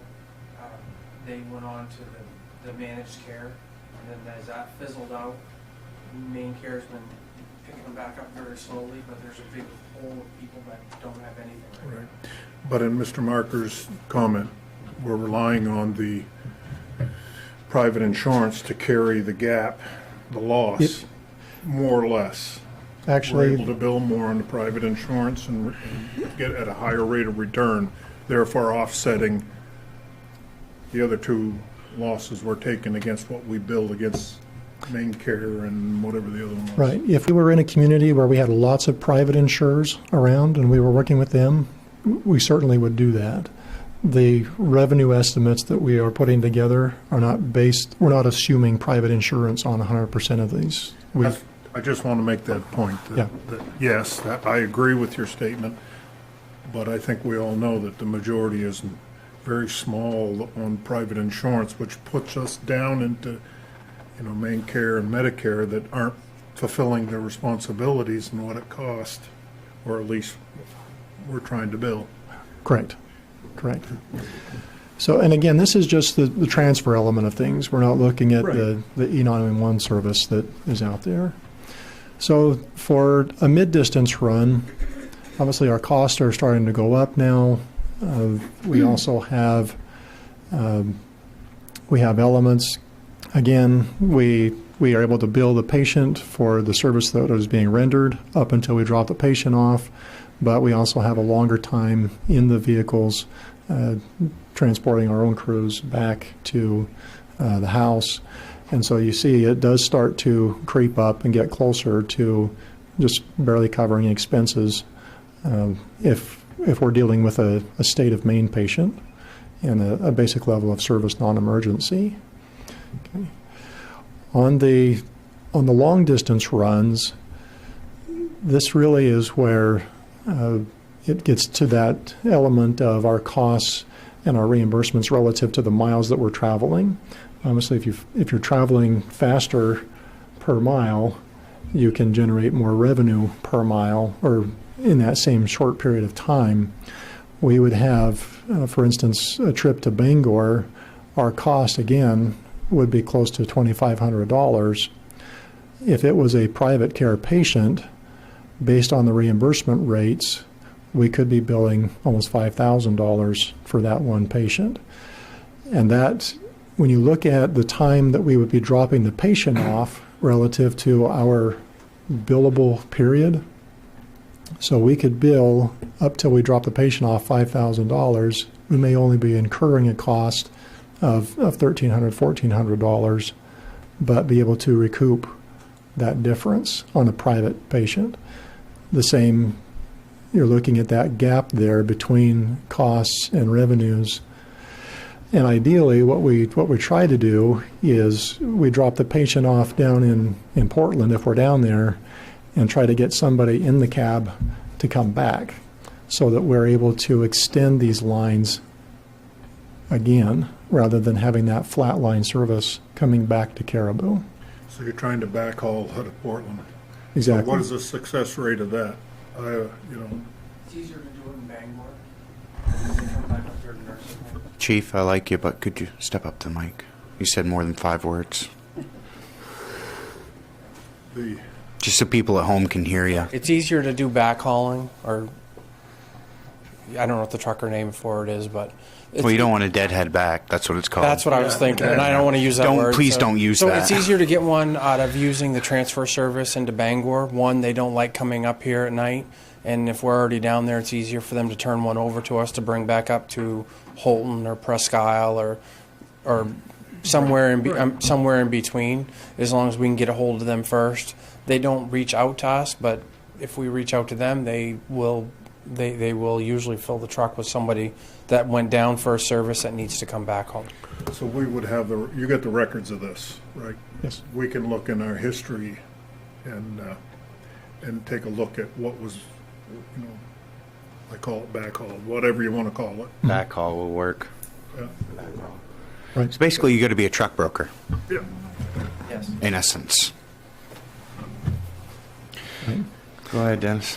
So in going through this, the exercise, it was a good exercise. We did, Chief and I have had several discussions about operationally, administratively, some things we want to look at. that can improve the efficiencies within the department, and just relative to the transfers itself. One of the things we're looking at is obviously looking at the change to the union contract and trying to reduce that front loading of costs so that we can potentially get additional revenues on the on each run, each local run, rather than having that minor amount of revenue.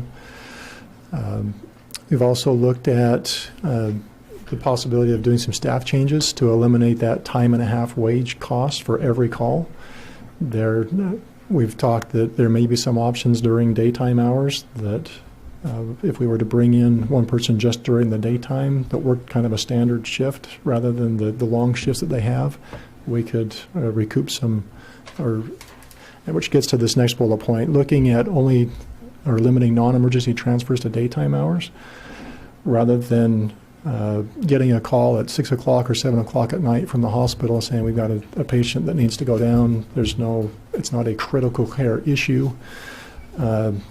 Rather than calling in personnel to take off at 7 o'clock at night down to Bangor, and then you're dealing with the liabilities of people being on the road at night, wildlife, snowstorms, whatever. Exactly. If we can limit some of those non-emergency transfers to daytime hours, that could help with that liability aspect. We anticipate it would also improve morale in the staff,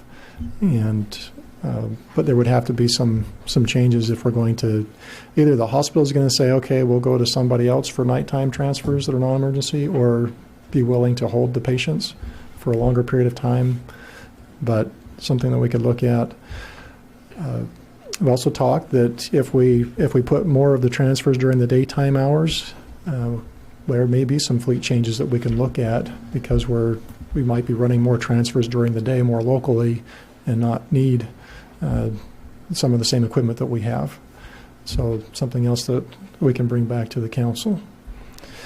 And another benefit we could look at is, as we look at improving this efficiency and others, some of these changes, and looking at overall total costs, we may be able to revisit some of the contractual costs to outside communities after a trial period of time. Obviously, we would need some time to get some of these things implemented and be able to see and understand what those changes are resulting in, but definitely would give us opportunity to revisit things in the future with other communities. Unless you have any specific questions, Any questions from the council? Council Morrell. I just have a few questions. I'm just going to read them into the record, and you can, when you get your time, you have at your leisure to answer them if you could. Now, some of them, because this was prior to your presentation, so I may have a question that you've already answered. There is, I apologize. Just fill it out. So my first question is, what year did the air ambulance start? And I can send you one of these too. Right here. Second question is, who does the department bill for a 2-hour minimum overtime call-in if the staff doesn't respond to a 911 call or perform a transfer? Chief Susi has said that this is billable. Who pays for it? Chris will get you a copy so you don't have to write it all down. Right, Yeah, you can have this one when I'm done. There's an extra one. Okay. What's the total number of overtime hours worked per year, not dollars, from 2008 to 19? Ambulance service only. What year did Caribou Fire and Ambulance begin serving New Sweden, Woodland, Connor, T16, R4, Westmoreland, Washburn, Wade, etc.? Again, ambulance service only. For each of those towns and each year served, what was the contracted per capita rate? Next question, assuming the department started with 2 ambulances in 1984, what year was the 3rd ambulance purchased and operated? 4th year, or 4th ambulance, 5th ambulance? The last is, for just the transfers and only going back to 2008, what was the payer mix in quantity only, not dollars? For example, in 2013, there were 2009 transfers, how many were privately insured? How many had federal Medicaid, Medicare? How many had state or main care insurance? How many were not insured? And that's it. Thank you. And did you? Here's to go. Any other questions from councilors? Councilor Smith. We're going to, the presentation you just gave, are we going to receive that by email? Yes. Because it was last minute. We didn't have a chance to. That's all I have. Real quick, run me through the percentages that you based this information on. Medicare Part A and B is 80%, correct? I'm sorry. The percentages, you based your numbers off of the reimbursement percentages from Medicare A and B, main care, and private. Just remind me real quick, what are the percentages you base those off of? Those are the actual billable rates that I have in. I know, so what are those percentages, real quick? For the federal, it's roughly 80%. So 80% for Medicare A and B. I wrote that last week, I know I did. The state is, it's approximately 60%. So state is 60%, so federal is 80%. Okay, so that's federal. They set the rate. Yep. And they reimburse 80% of that. Okay, so federal reimburses 80%. State Medicare A and B. State, what the state does. State would be main care, correct? Right. Okay, so how much is main care? It's roughly 60% of the federal rate. 60% of the federal rate. Approximately. And that's what those numbers are based off of, is 60%. No, these numbers are the actual numbers. The 60% is the approximate percentage of those. I didn't use the 60% to calculate the fee. I know the fee. Would you? It's reversed the other way. If you want an actual percentage, we can generate that. Well, I thought there was an actual percentage. We've been, I mean, So, isn't there? It's There we go. Thank you, Chief. so this is the pay sheet. Mm-hmm. This is what we go off, and this is my predictor I use, and basically there's 12 months worth of calls, a picture of 12 months, prior months, to kind of get an idea for next year. So all of these are the codes, or these few are the codes that we can use. There was only a couple used in the presentation. So the charges that we charge are the Medicare max allowable rates. Those are the charges that we charge, because our biggest payer mix is Medicare, and it always has been in Caribou.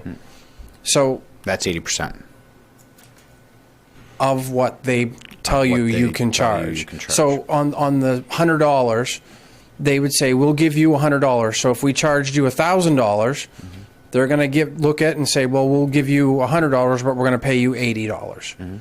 Main care was paying $40 up until January 1st of this year.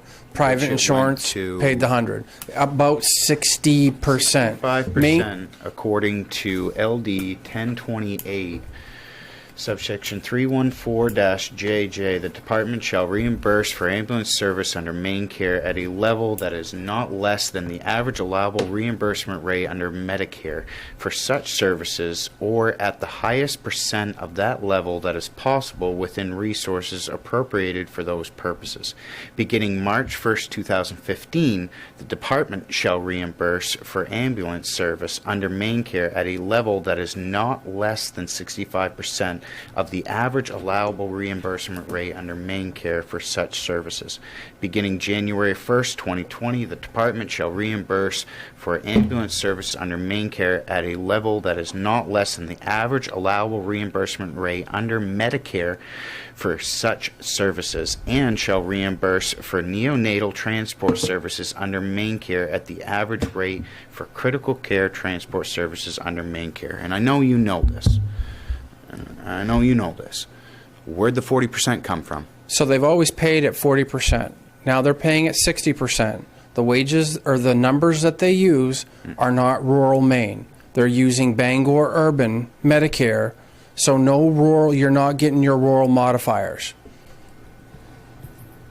So instead Rural of getting modifiers, back up. So when the legislation says the average of the reimbursement, right, the legislation did not specify how that average was to be calculated and who was to say that was the average.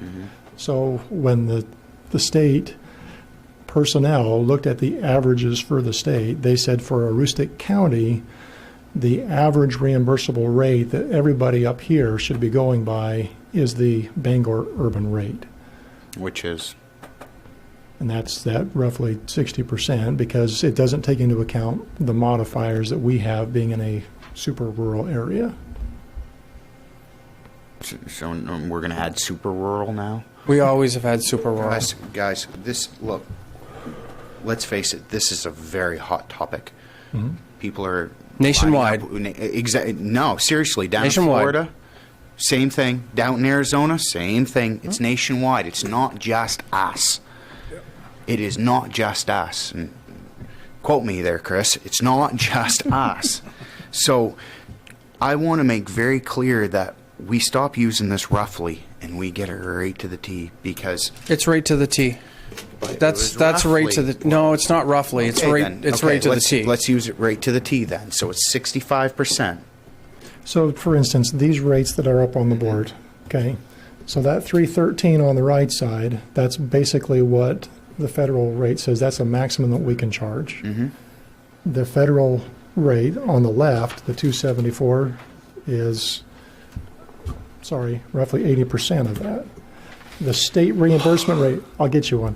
Thank you. The state, that 222.8 is 71% on that particular line. You go down the next line, the state is 65%.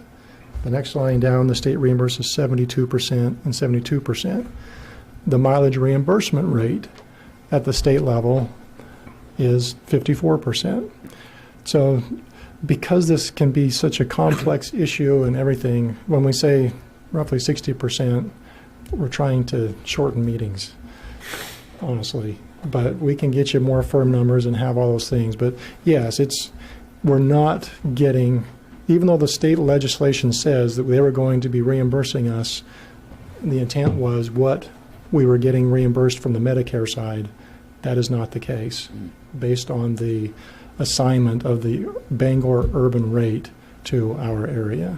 So when we bill out, we are charging the maximum we can per state and federal law, correct? Okay. So there's no chance for somebody to come back and say, well, you guys aren't charging enough. No. That's what I'm trying to get at. So that can be taken right off the table. We're charging the max amount that we we're, can. We're taxing maximum, or not taxing, we're charging the max amount that we can. So yes, Calais, we bill for Calais, and I'm always looking at their charges. Their charges are quite a bit more than our charges. They take a hit in contractual on some of those, but there's more federal payers, the borders in Calais, so their payer mix is higher on private. So when you look at our revenue sheets, the contractual allowance, that would end up being higher, but our revenues would be more if we had that bigger private insurer payer mix, but we don't. 80% of our payer mix is main care Medicare. It's always been about the same. Medicare hasn't increased their rates in 7 years. They went negative in 2013. So by 1%, that's a huge issue. Look, the fact of the matter is that the federal government, state government, these pet healthcare projects, who are they really hurting? Us. Absolutely. And the taxpayers and the surrounding communities. And I can't be any more simple than that. I mean, so, Councillor Smith. You were talking about the payer mix. We can't make a solid decision. We can only go by previous years on the payer mix. So you have no idea who you pick up tonight. At any way, whether it's me or anyone, could be all different. I use a 12-month window of the prior year, half from this year. So I'll do another sheet like this at the 1st of September, and it'll be August or September 1st through August 31st of the prior year. So okay. Anything else from council members? One more item. Yes, Councilor Morrell. Wouldn't it make sense, we're looking, let's just call it what it is, Main Care is our customer, and when we're talking in terms of payment, we're going to live by what they pay. We have no choice. We're not going to break their arm to pay us anymore. So wouldn't it be smart business sense to take a look at if the revenues we're going to collect are down, how are we going to adjust our house? What can we do within that house? You know, whether it's vehicle downsizing, I don't know. I'm just throwing out ideas, spaghetti at the wall. In private business, it's the first thing that has to happen. When your revenues are dropping, you can't keep status quo, you'll be out of business. I realize that at some point, ambulance is going to be what it's going to be. And if it's a loss, then we as a community will pay that amount, and that's it. I don't think we're there yet. I think there's things we can do to try to be creative and tighten the ship up the best we can. And then what it is, it is. We have to accept it as a community. And I would also let you know that we have made changes in the house already as far as the call-ins. Right now, we are doing more stacking of calls and less calling in of people for non-emergency situations, so that we have seen reductions in overtime costs. Right. Yeah, How's that working out, Chief? It's growing pains. In my world, when that happens and I don't meet it, I got major growing pains. I got a bank up my backside, so I understand full well. It's better to adjust and bite the bullet than it is to... 2 points. One, for future reference, Dennis, could you please include all presentations in our council package so we can have a chance to chew on this before? I don't like being in a public setting and looking at something for the first time. You know, it's just personally me. 2, I want to reiterate, and Ms. Quinlan, the ambulance service isn't going anywhere. Last meeting I said the same thing. Chris quoted me. I'm pretty good at that. It's not going anywhere because my family's also used that service, and one of them on my 2-year-old son at the time saved his life. So I know where you're at. So any other discussion on this topic? Mr. Ayer, can I give you this? You wanted the numbers? I would love that. Absolutely. Let's make copies. Yeah. Copies for us. We'll make sure you get a copy with the presentation. Can you make a note? Well, I can't because I don't have it, Chief. Come on now. Make a note on your paper. Right here, there's a purple column. Mm-hmm. These are our charges. Mm-hmm. This is what? Sorry, I don't have my glasses. Well, I don't This is what have my Medicaid will pay. Yeah. Main care, MC's Medicare, main care, Medicare, private insurance, and then the self-pays. Mm-hmm. The units are how many calls we do in each I'm one. looking over there. I couldn't see that if I had to. I'll email it. I have it on my computer. No, I want it tonight. I want it in like 10 minutes. We'll get you a copy tonight. Tonight, please. Okay, let me get back to where I'm supposed to be here. All right. Any other discussion on this topic? Seeing none. If you speak now or forever hold your peace, my friend. I'm going to wait till we get to the manager's Okay. report to discuss what I want. 9D, discussion regarding airport services and staffing. Dennis. So this, again, is more informational, and certainly welcome the council's input on this. For the information of the public, and the Caribou Airport, some of the services that we provide up there, the improvements that we have at the airport are funded by the FAA. I would say primarily the FAA, not all of it, but primarily. With that funding comes obligations to maintain those assets. For instance, the runways, we have to go up and do crack sealing. They haven't told us we have to sweep it, but we definitely need to keep them clear. We are supposed to in the wintertime. Under the contracts that we have, and this is in the staff memo, it's in the packet as well, the minimum standards to be met for maintenance are those required or prescribed by applicable federal, state, and local agencies with due regard to climatic and flood conditions. The city's agreements with the FAA provide that nothing contained in the agreement shall be construed to require that the airport be operated for aeronautical use during temporary periods when snow, flood, or other climatic conditions interfere with such operation and maintenance. The city currently has a part-time plow operator who clears the snow at the airport when needed. We don't have any sweeping capabilities. We don't have the equipment up there to do that. That is done, I understand, at the Presque Isle Airport. Of course, they have commercial traffic and different obligations that way. They, during times when short-term closure is necessary, we can impose temporary closures.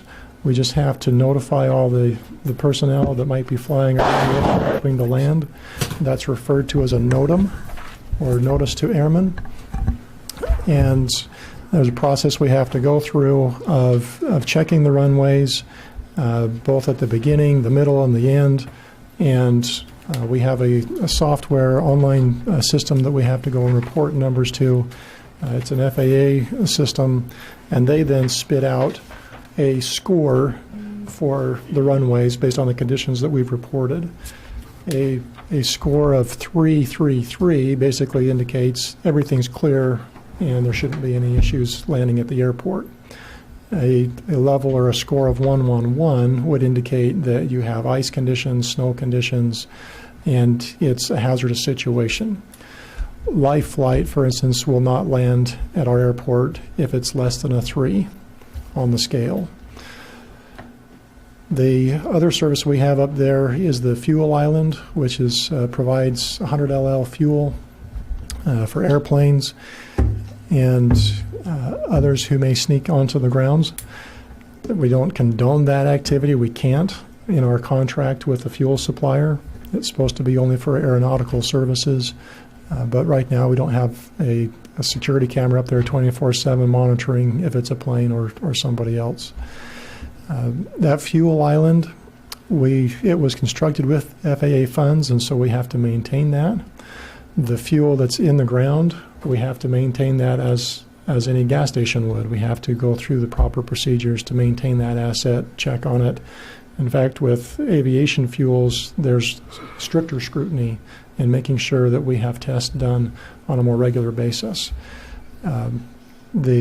We have requirements from the FAA side as well as the supplier side through Phillips 66, who we get our fuel from. The fuel island and the NOTAMs, historically, prior to 2018, that was being handled by a fixed base operator, somebody that the city had occupying the hangar up there. They were providing maintenance services, managing the fuel system. They were supposed to be posting NOTAMs. The indication were that some of their practices were lax compared to what they were supposed to be. When that FBO, that fixed base operator, that contract was terminated, we had our Public Works Director, Dave Willett, go and get all the necessary training to operate the fuel system, manage the records. He and I could both do NOTAMs. He's up there on a more regular basis and his eyes on the ground, so to speak, generally does those. The cost, because of the processes we have in place, we recognize that there's less cost now than there was when we were getting all the training and everything put together for having somebody up there managing these assets, the fuel island, doing the NOTAMs, and monitoring the hangar space. So we're looking at roughly looking at roughly 5 hours of time that somebody would need to spend up there on a weekly basis performing these duties. Our Public Works Director, Dave Willett, has been doing that. It was understood that last budget season, the council authorized a stipend for him to be able to do those things for a period of time, and only until we had an FBO in place, at which time any payments would be withdrawn and he would just continue his operations as a Public Works Director without any worries on the airport side.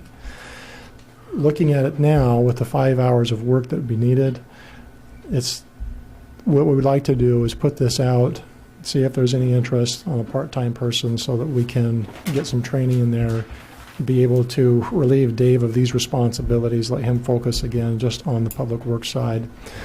And ideally, we would have somebody that can come in and maybe even have some maintenance services and maybe start this process of building an FBO service up at the airport again. I contacted Presque Isle and asked them if they would mind sharing their fuel attendant and their services. They said that if we were to do that, they would charge us $85 an hour plus transportation costs for their employee to come up and do those things. We expect that at 5 hours during the week, we could provide that service at less than the cost that Presque Isle would charge us to do that same thing. I don't know if you have any questions. Councillor Morrell. So my first question is on the fuel cell. Can it be pickled? Can we, and I'm just, can we fill it with argon, nitrogen, something in the cell and not sell fuel? The reason I say that, I think what we've got now is a hobbyist airport, and the taxpayers are paying for it. If they're going to have a hobby, I particularly like Harley Davidsons and riding, that doesn't mean the taxpayers are going to pay my addiction to my hobby. So number one, that's my first question. Can it be pickled? I'm using the word lightly, pickled. Can it be shut down? If the hobbyists want that, then the hobbyists should step up to the pump, get that training, and take care of it. They're the ones using that. Any system, any fuel system can be shut down. There's a process. I just meant with the stipulation, I'm with the federal funds that we get against that airport. We would have to go through, we'd have to notify the FAA and they would have to authorize us to do that. So that eliminates, to me, I'm not a pilot, but that's, I would assume is a very high liability. We're telling those pilots that fuel has no moisture in it. That's why we have to do but even nearly still, daily and weekly it's tests. It's a high liability is what I'm saying. And in the term of business, if the liability is high, if the risk is high, the reward is high. And this is just upside down. If we're not having life flights out of there or something going on as a business, and we're using it as a hobbyist airport, which is fine, has anybody reached out to those folks to see if the hobbyists, the ones that use the airport, to see if they'll step up, go get their training, take care of that? That's not been talked about at this point. Just an idea. I just see it as I'll leave it at that. Councillor Smith. It says reduced demands on the Public Works Director's time. I don't see where there was a problem with his time last year when there was an additional $8,000 stipend. Good point. Anyone else? Well, let me address that. Please, yes. Yeah, I mean, having him up there, monitoring the fuel, being up there, there's been multiple times when he's been called in after hours, after normal working hours, to come in, open a hangar, help out at the airport. It's the liability and the obligation it's not just something like, well, yeah, he works 40 hours and this can be done in that 40 hours. This is additional time that he's having to spend up there beyond just operating the Public Works Department. It is additional time and a burden. He's paid salary, right? He's paid salary. Okay. Yeah. Councillor Terrio was up next. Excuse me. Yep, that's fine. I was going to mention that about the work that he did up there, and wouldn't it be just as probably cheaper or just about a wash if we continue to pay him maybe a little bit less than what we did, but just keep him on? He's all trained. He's got the knowledge that he needs, and he's within, driving distance of coming down and things like that. Why are we fixing something that wasn't broken in the first place when it was working? And, has he indicated that he wouldn't stay on at all, even if he was, some of the stipend was put back? The indication is that, again, when we hired the Public Works Director, there was a job description, right? Right. There was specific things dealing with the storm drain system, the roads, snow plowing, things that there's no indication that there were going to be airport responsibilities in his duties. And, I mean, arguably, if you were to go to anybody in the private sector and say, okay, now we want you to go start doing this airport, they're going to say, well, how much are you going to pay me for the liability and the time it's going to take to be up there doing those things, right? And it's the same thing here. And in Mr. Willette's case, the indication has been, yes, he'd be willing to take less of a stipend than we were paying, but by adding additional job duties and responsibilities, needing to amend his job responsibilities, basically his job description, his indication is he would probably leave if he wasn't compensated something for the additional duties and time. Leave in what aspect? I'm sorry, Joan. I know it's your floor. I just had to ask. Leave in what aspect? Leave the Public Works job entirely? Or just leave? Potentially, yes. Potentially Well, leave the Public Works? His indication to me is yes. Okay. He would find other employment.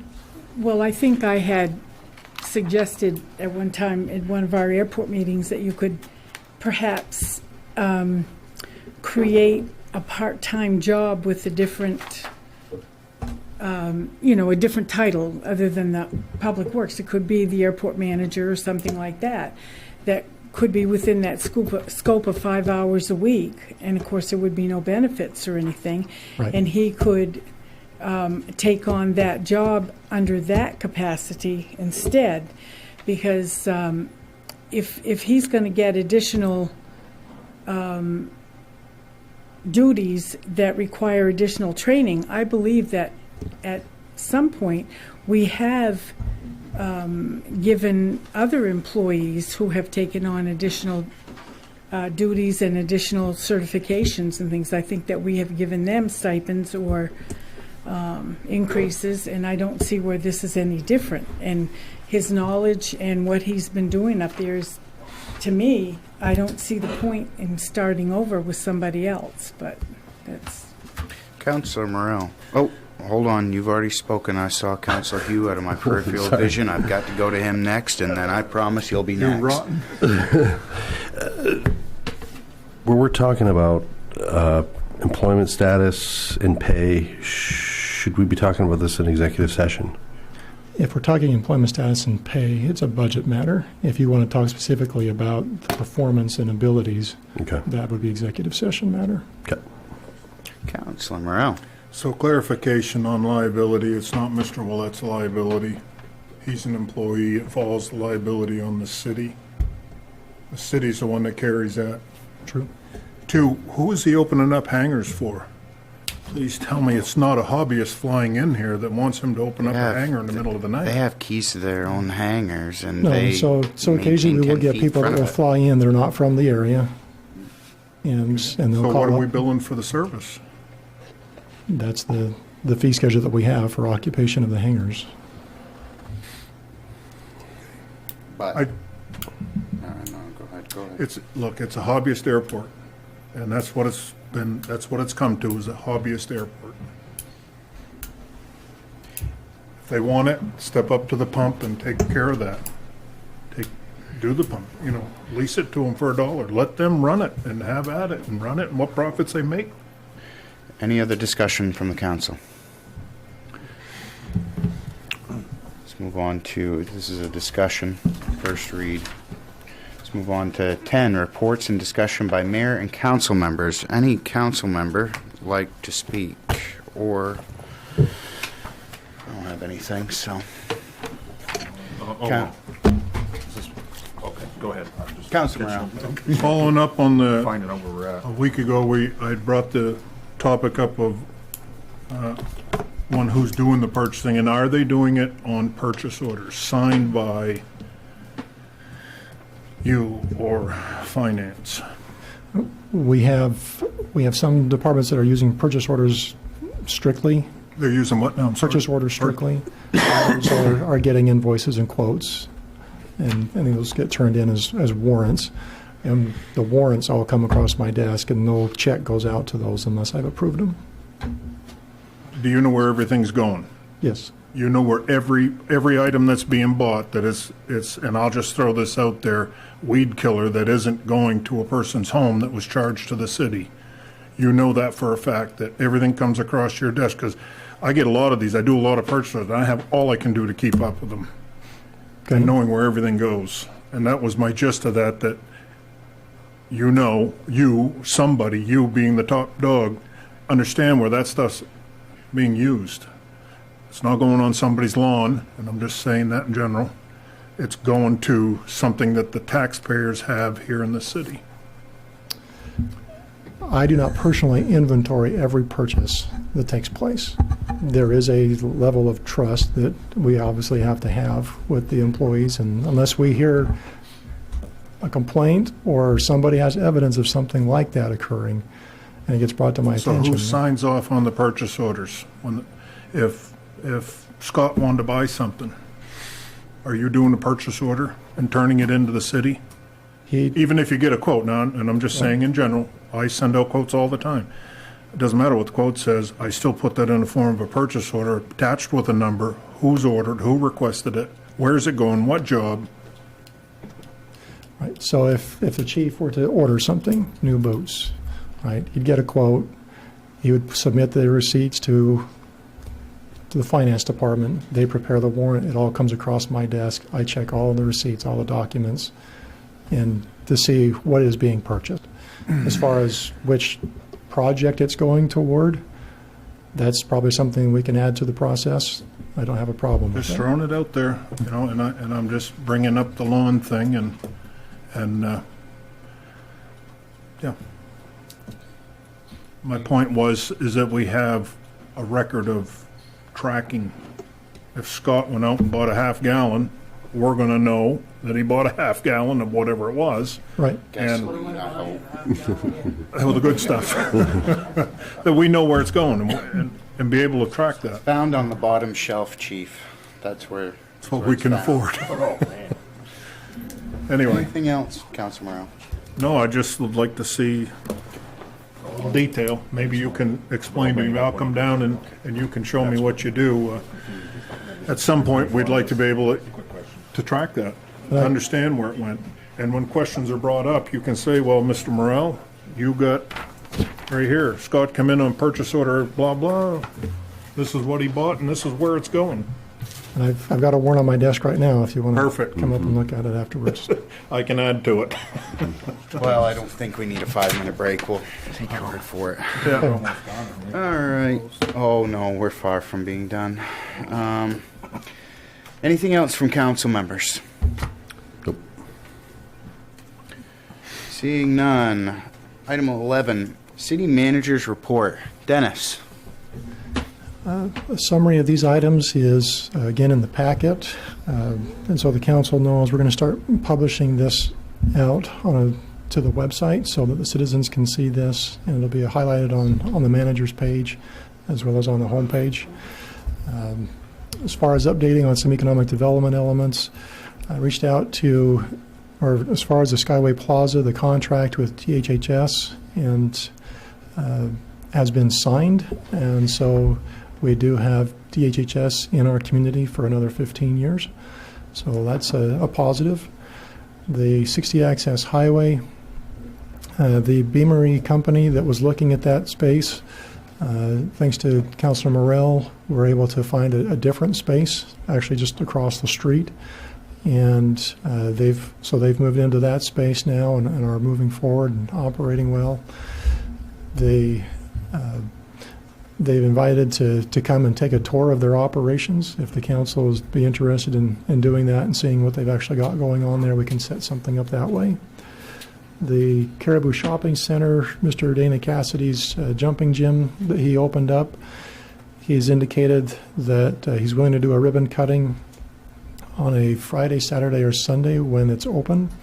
He's unfortunately he's got some family things he's working with right now, but said he would be available any of those 3 days if the council wants to pick a day, and let him know. He would make sure that there's people there to celebrate that. I think those are the highlights to just bring up with you. The Port Vert is still moving forward with their CDBG program. We're continuing to do commercial videos to highlight local businesses. Christina's been putting those together. Blight cleanup, we're waiting for snow to go away. Not necessarily all the way, but be less on the ground. And still working with Regional Transportation Collaborative, and Ken's been working diligently with that. Hilltop Senior Living Center, they've also extended an invitation for people to come up and take a walk through that. I understand most of the interior has been sheetrocked, and so you can see actual walls and rooms if we want to set something up that way for the council to go and take a look. As far as other more administrative projects that we have going on right now, so I'm going to go back up to that.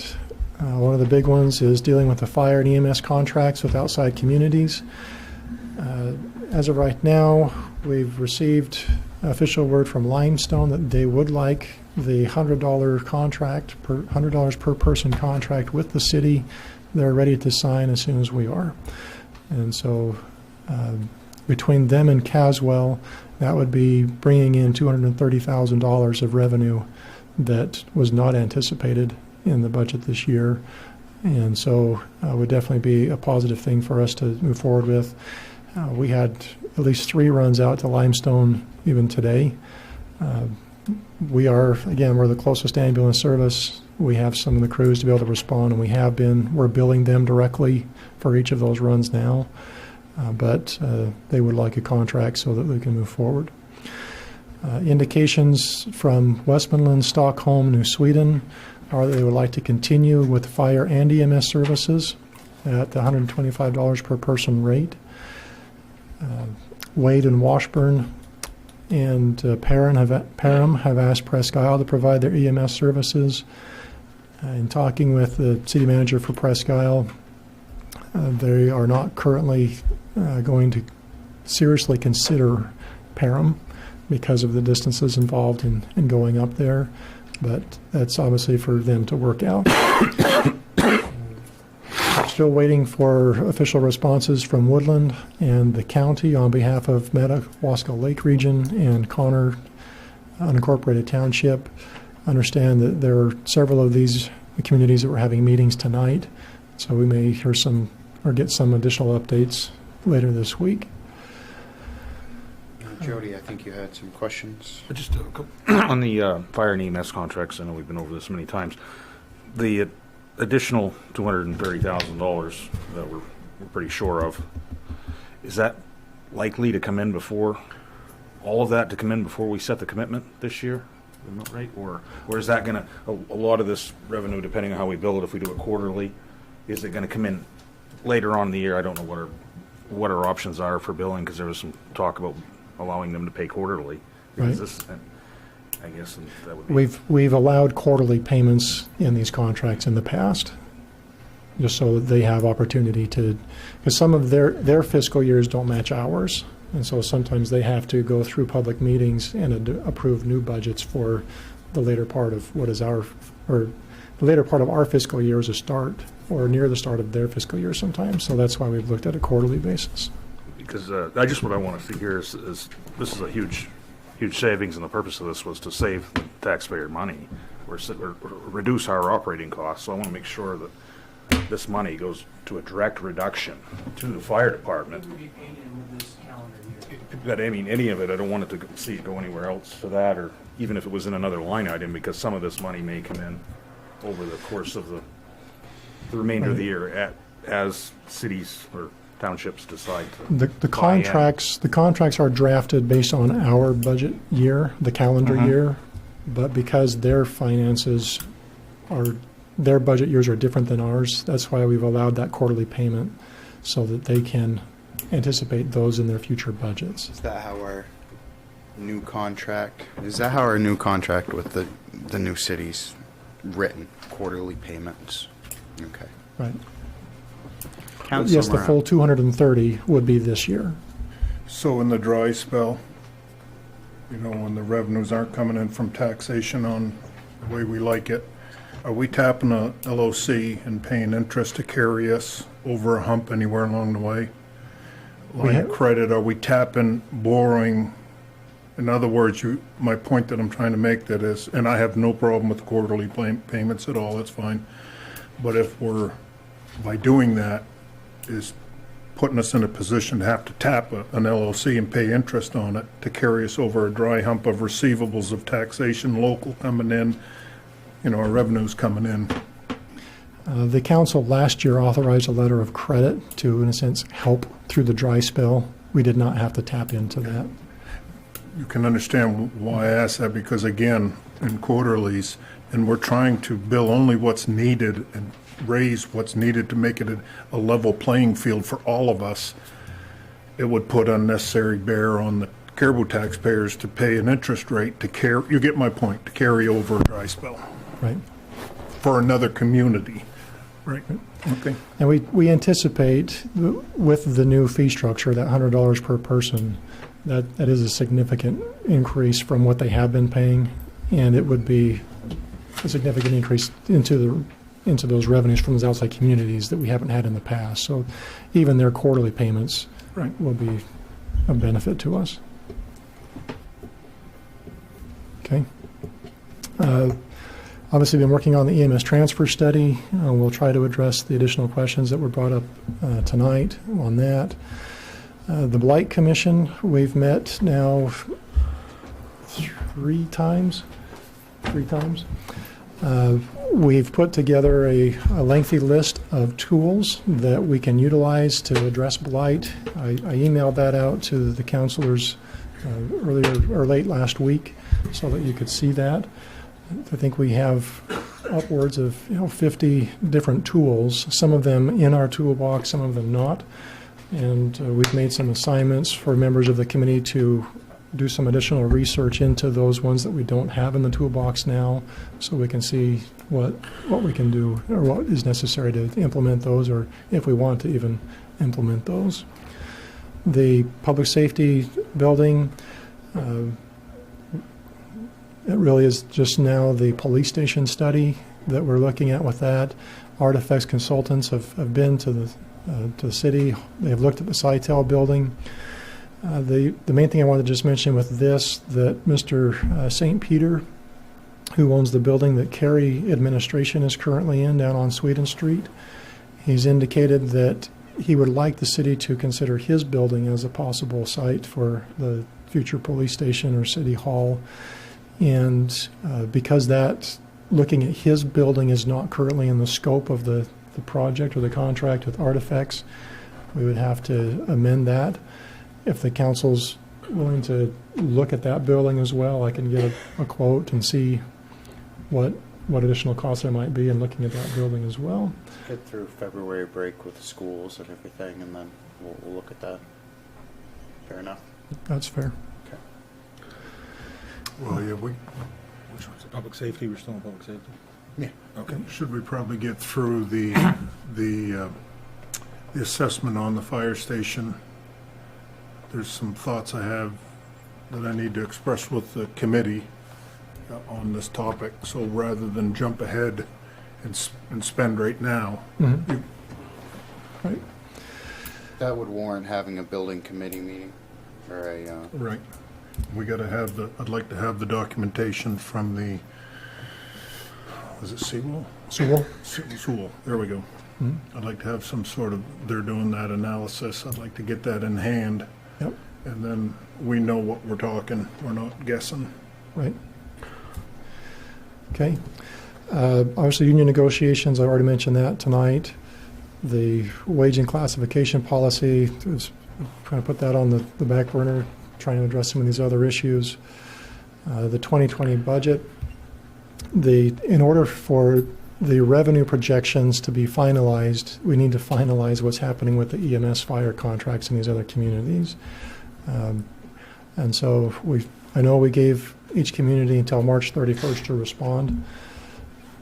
What that means is because of the way our software is set up, we can't input our expenses without also inputting our revenue projections at the same time. And so until we get the revenue projections adopted, your monthly financial statements are going to show negatives across all the lines because we don't have expenses and revenues in the system. But it's a minor issue, but just to be aware, we need to get that revenue budget passed as soon as we can. But that's being held up by these contracts.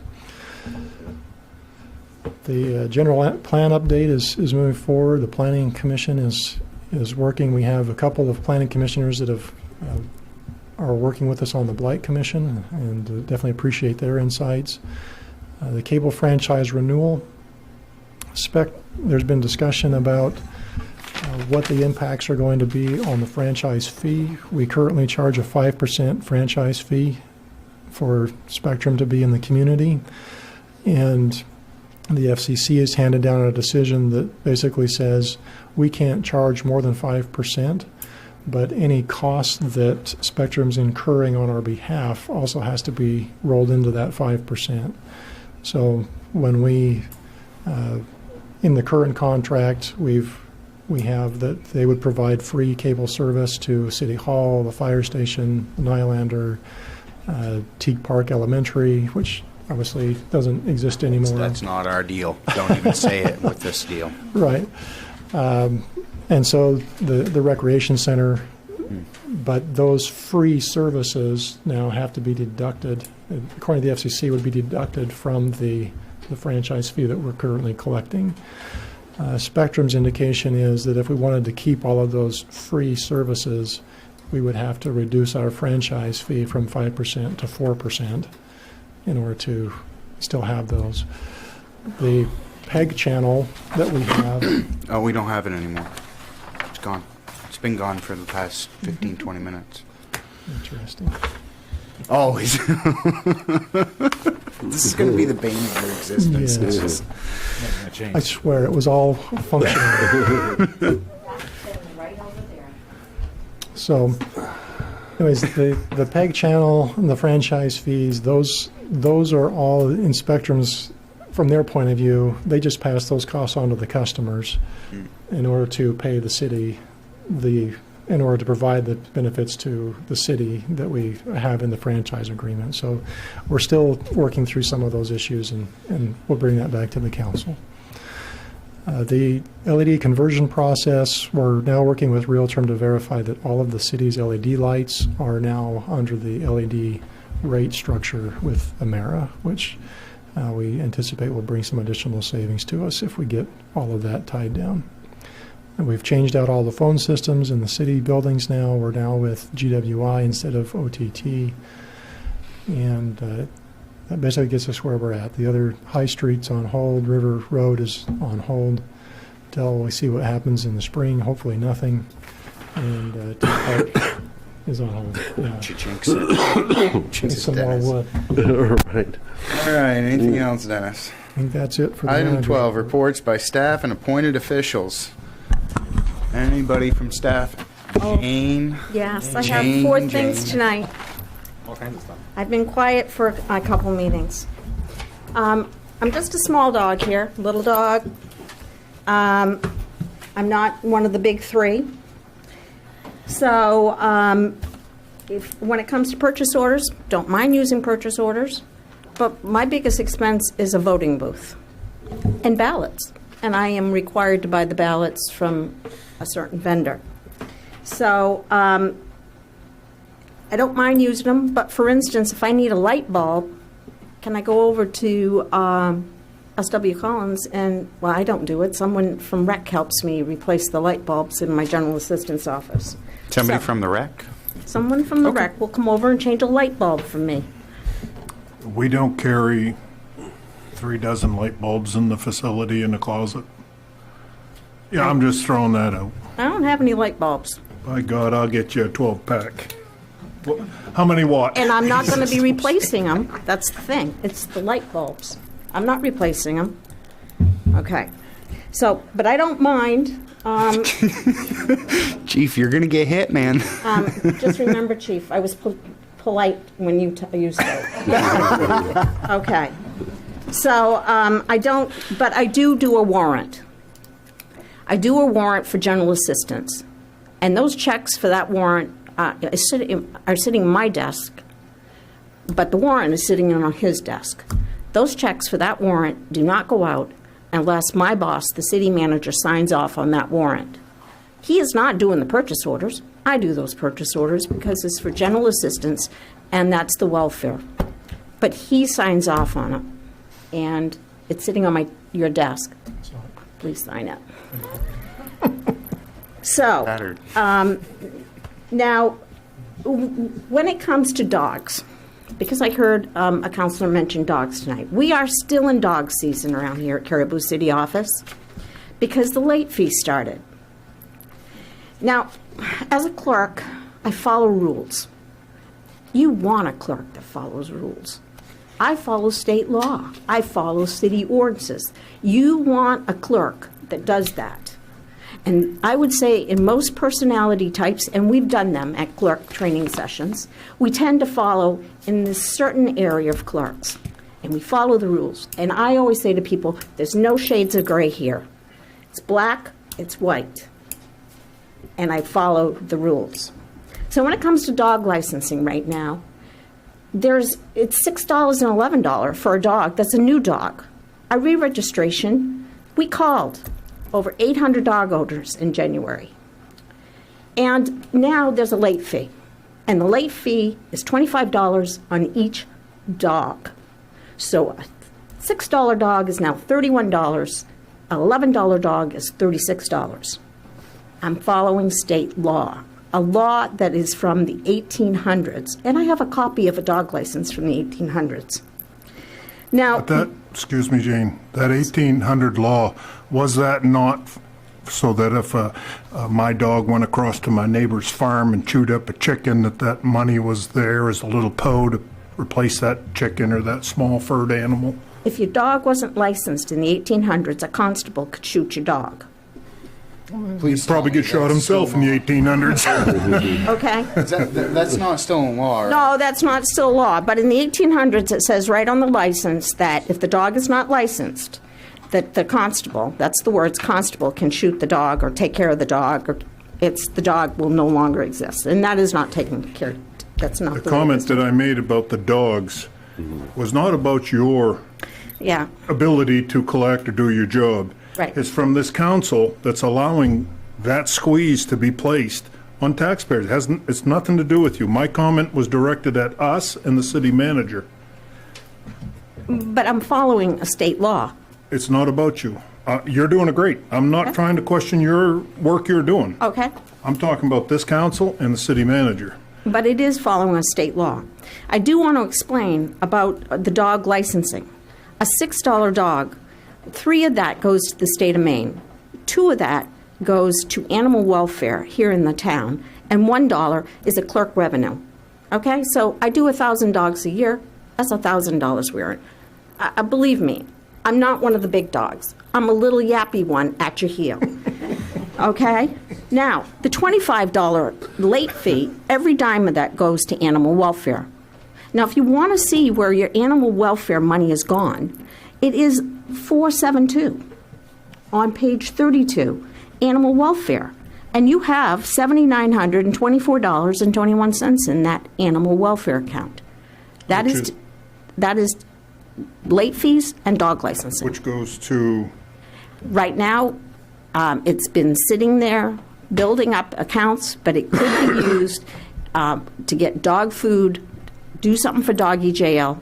It could be. We have to use it toward. But in a big scope of life, if any person in the city wants to fund and donate, they would donate directly. I don't think they need the city to do that for them, to a dog shelter or a doggy jail, buy food, whatever. Oh, people can donate if they want to. That's what I'm saying, but they don't need the city. And when I'm saying that, Jane, I'm talking about us. Okay. And the manager. Okay. Dictating to the taxpayers that a portion of their late fee or all of their late fee is going to go to help. It's state law. It's state law that $25 goes to animal welfare. Then send it to our local animal shelter in Caribou. We do. We have a contract So, send it. But Good cause. what I'm saying is there are monies. Those are monies that we've. Okay. So we are doing the late fees. Okay. I got the dogs. I got the small dog. Okay. Now I'm going into my voting. Okay. That's one of the areas that you want, again, your clerk to follow state law. We have March 3rd is the presidential preference primary. And to vote in that, you have to be enrolled in a party. Okay? So tomorrow is the deadline for turning in voter registration cards that were not done at city office, in the clerk's office. So the next 3 weeks after tomorrow, you have to register to vote if you're a new registrant in the clerk's office. Come Friday night, if you want to change your party because you are unhappy in the party that you're in right now, and you want to vote in the presidential primary in a different party, you have to do that by Friday closing. Because for 15 days, and technically it's Monday, but we're closed, 15 days, you are neither a Democrat or a Republican. So if you change your party to have that all set for the election, March 3rd, if you want to change a party, you have to do it by this Friday. And during that time that you're neither a Democrat or a Republican, you cannot vote and get that party's ballot because you're not either a Democrat or Republican.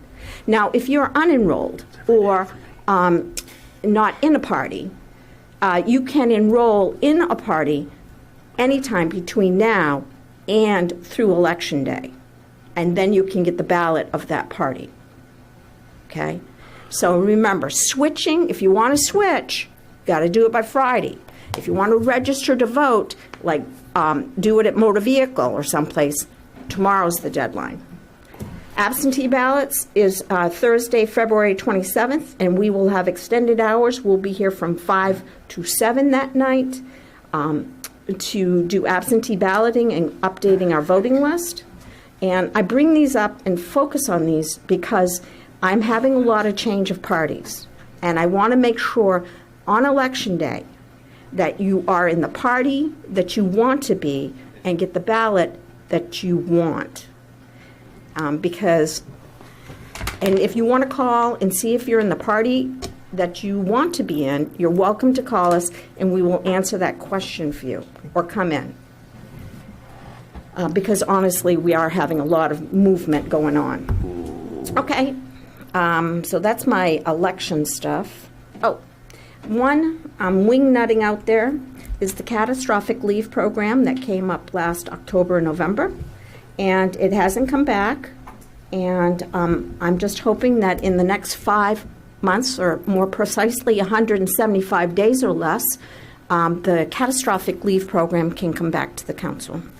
So something happening in 175 days, Jane? Yeah, so I'd like to have a voice, because I'd hate to just drive over from Presque Isle to have comment about it. Council Morrell. All this election talks got me interested once again to ask the question on, because I've never really paid attention. I always vote, but I've never paid attention to are those just electronic tabulators that we use? Are they connected to the internet? They are not connected to the internet. In the state of Maine, none of the tabulators are connected to the internet. This isn't Iowa. And we're backed up all with paper. Okay. And the machines are tested. Tomorrow we will hopefully be testing the Express Vote, and that is a machine that no one uses, but it's a machine that's available for ones that would have vision impaired, hearing impaired, maybe they're wheelchair bound, and they have to use, I don't know the words for it, but special special adapted equipment. Thank you, Penny. We have a piece of equipment so they can vote and do that in privacy. Okay. And we will be testing that, and the DS200s, which are the tabulators, they are to be tested by the end of the week. So we do test, but not connected to the internet, never. Just curious. No. Dennis had one more thing. On our city servers and all this, what is our protection against ransom? You see, have we got that? Is there a specific virus you're asking? No, I'm just saying that if I was to sit home and decide to try to hack into the city and want to charge them $500,000 to get your information back, that's what are we protected for that? Yes. We have in place operating. Yes. Perfect. That's the end of mine. Any other reports from staff and appointed officials? Any other questions from council to staff and appointed officials? Motion to adjourn. We cannot adjourn, Councillor Hugh. We must go into executive session, Title I, subsection 405.6, collective bargaining negotiations with Public Works Union. Second. So Well, we don't have a first. Oh, we don't have first. I thought he so moved. So moved by Councillor Hugh, seconded by Councillor Smith. Any other discussion? All those in favor? Ladies and gentlemen, thank you. We appreciate it.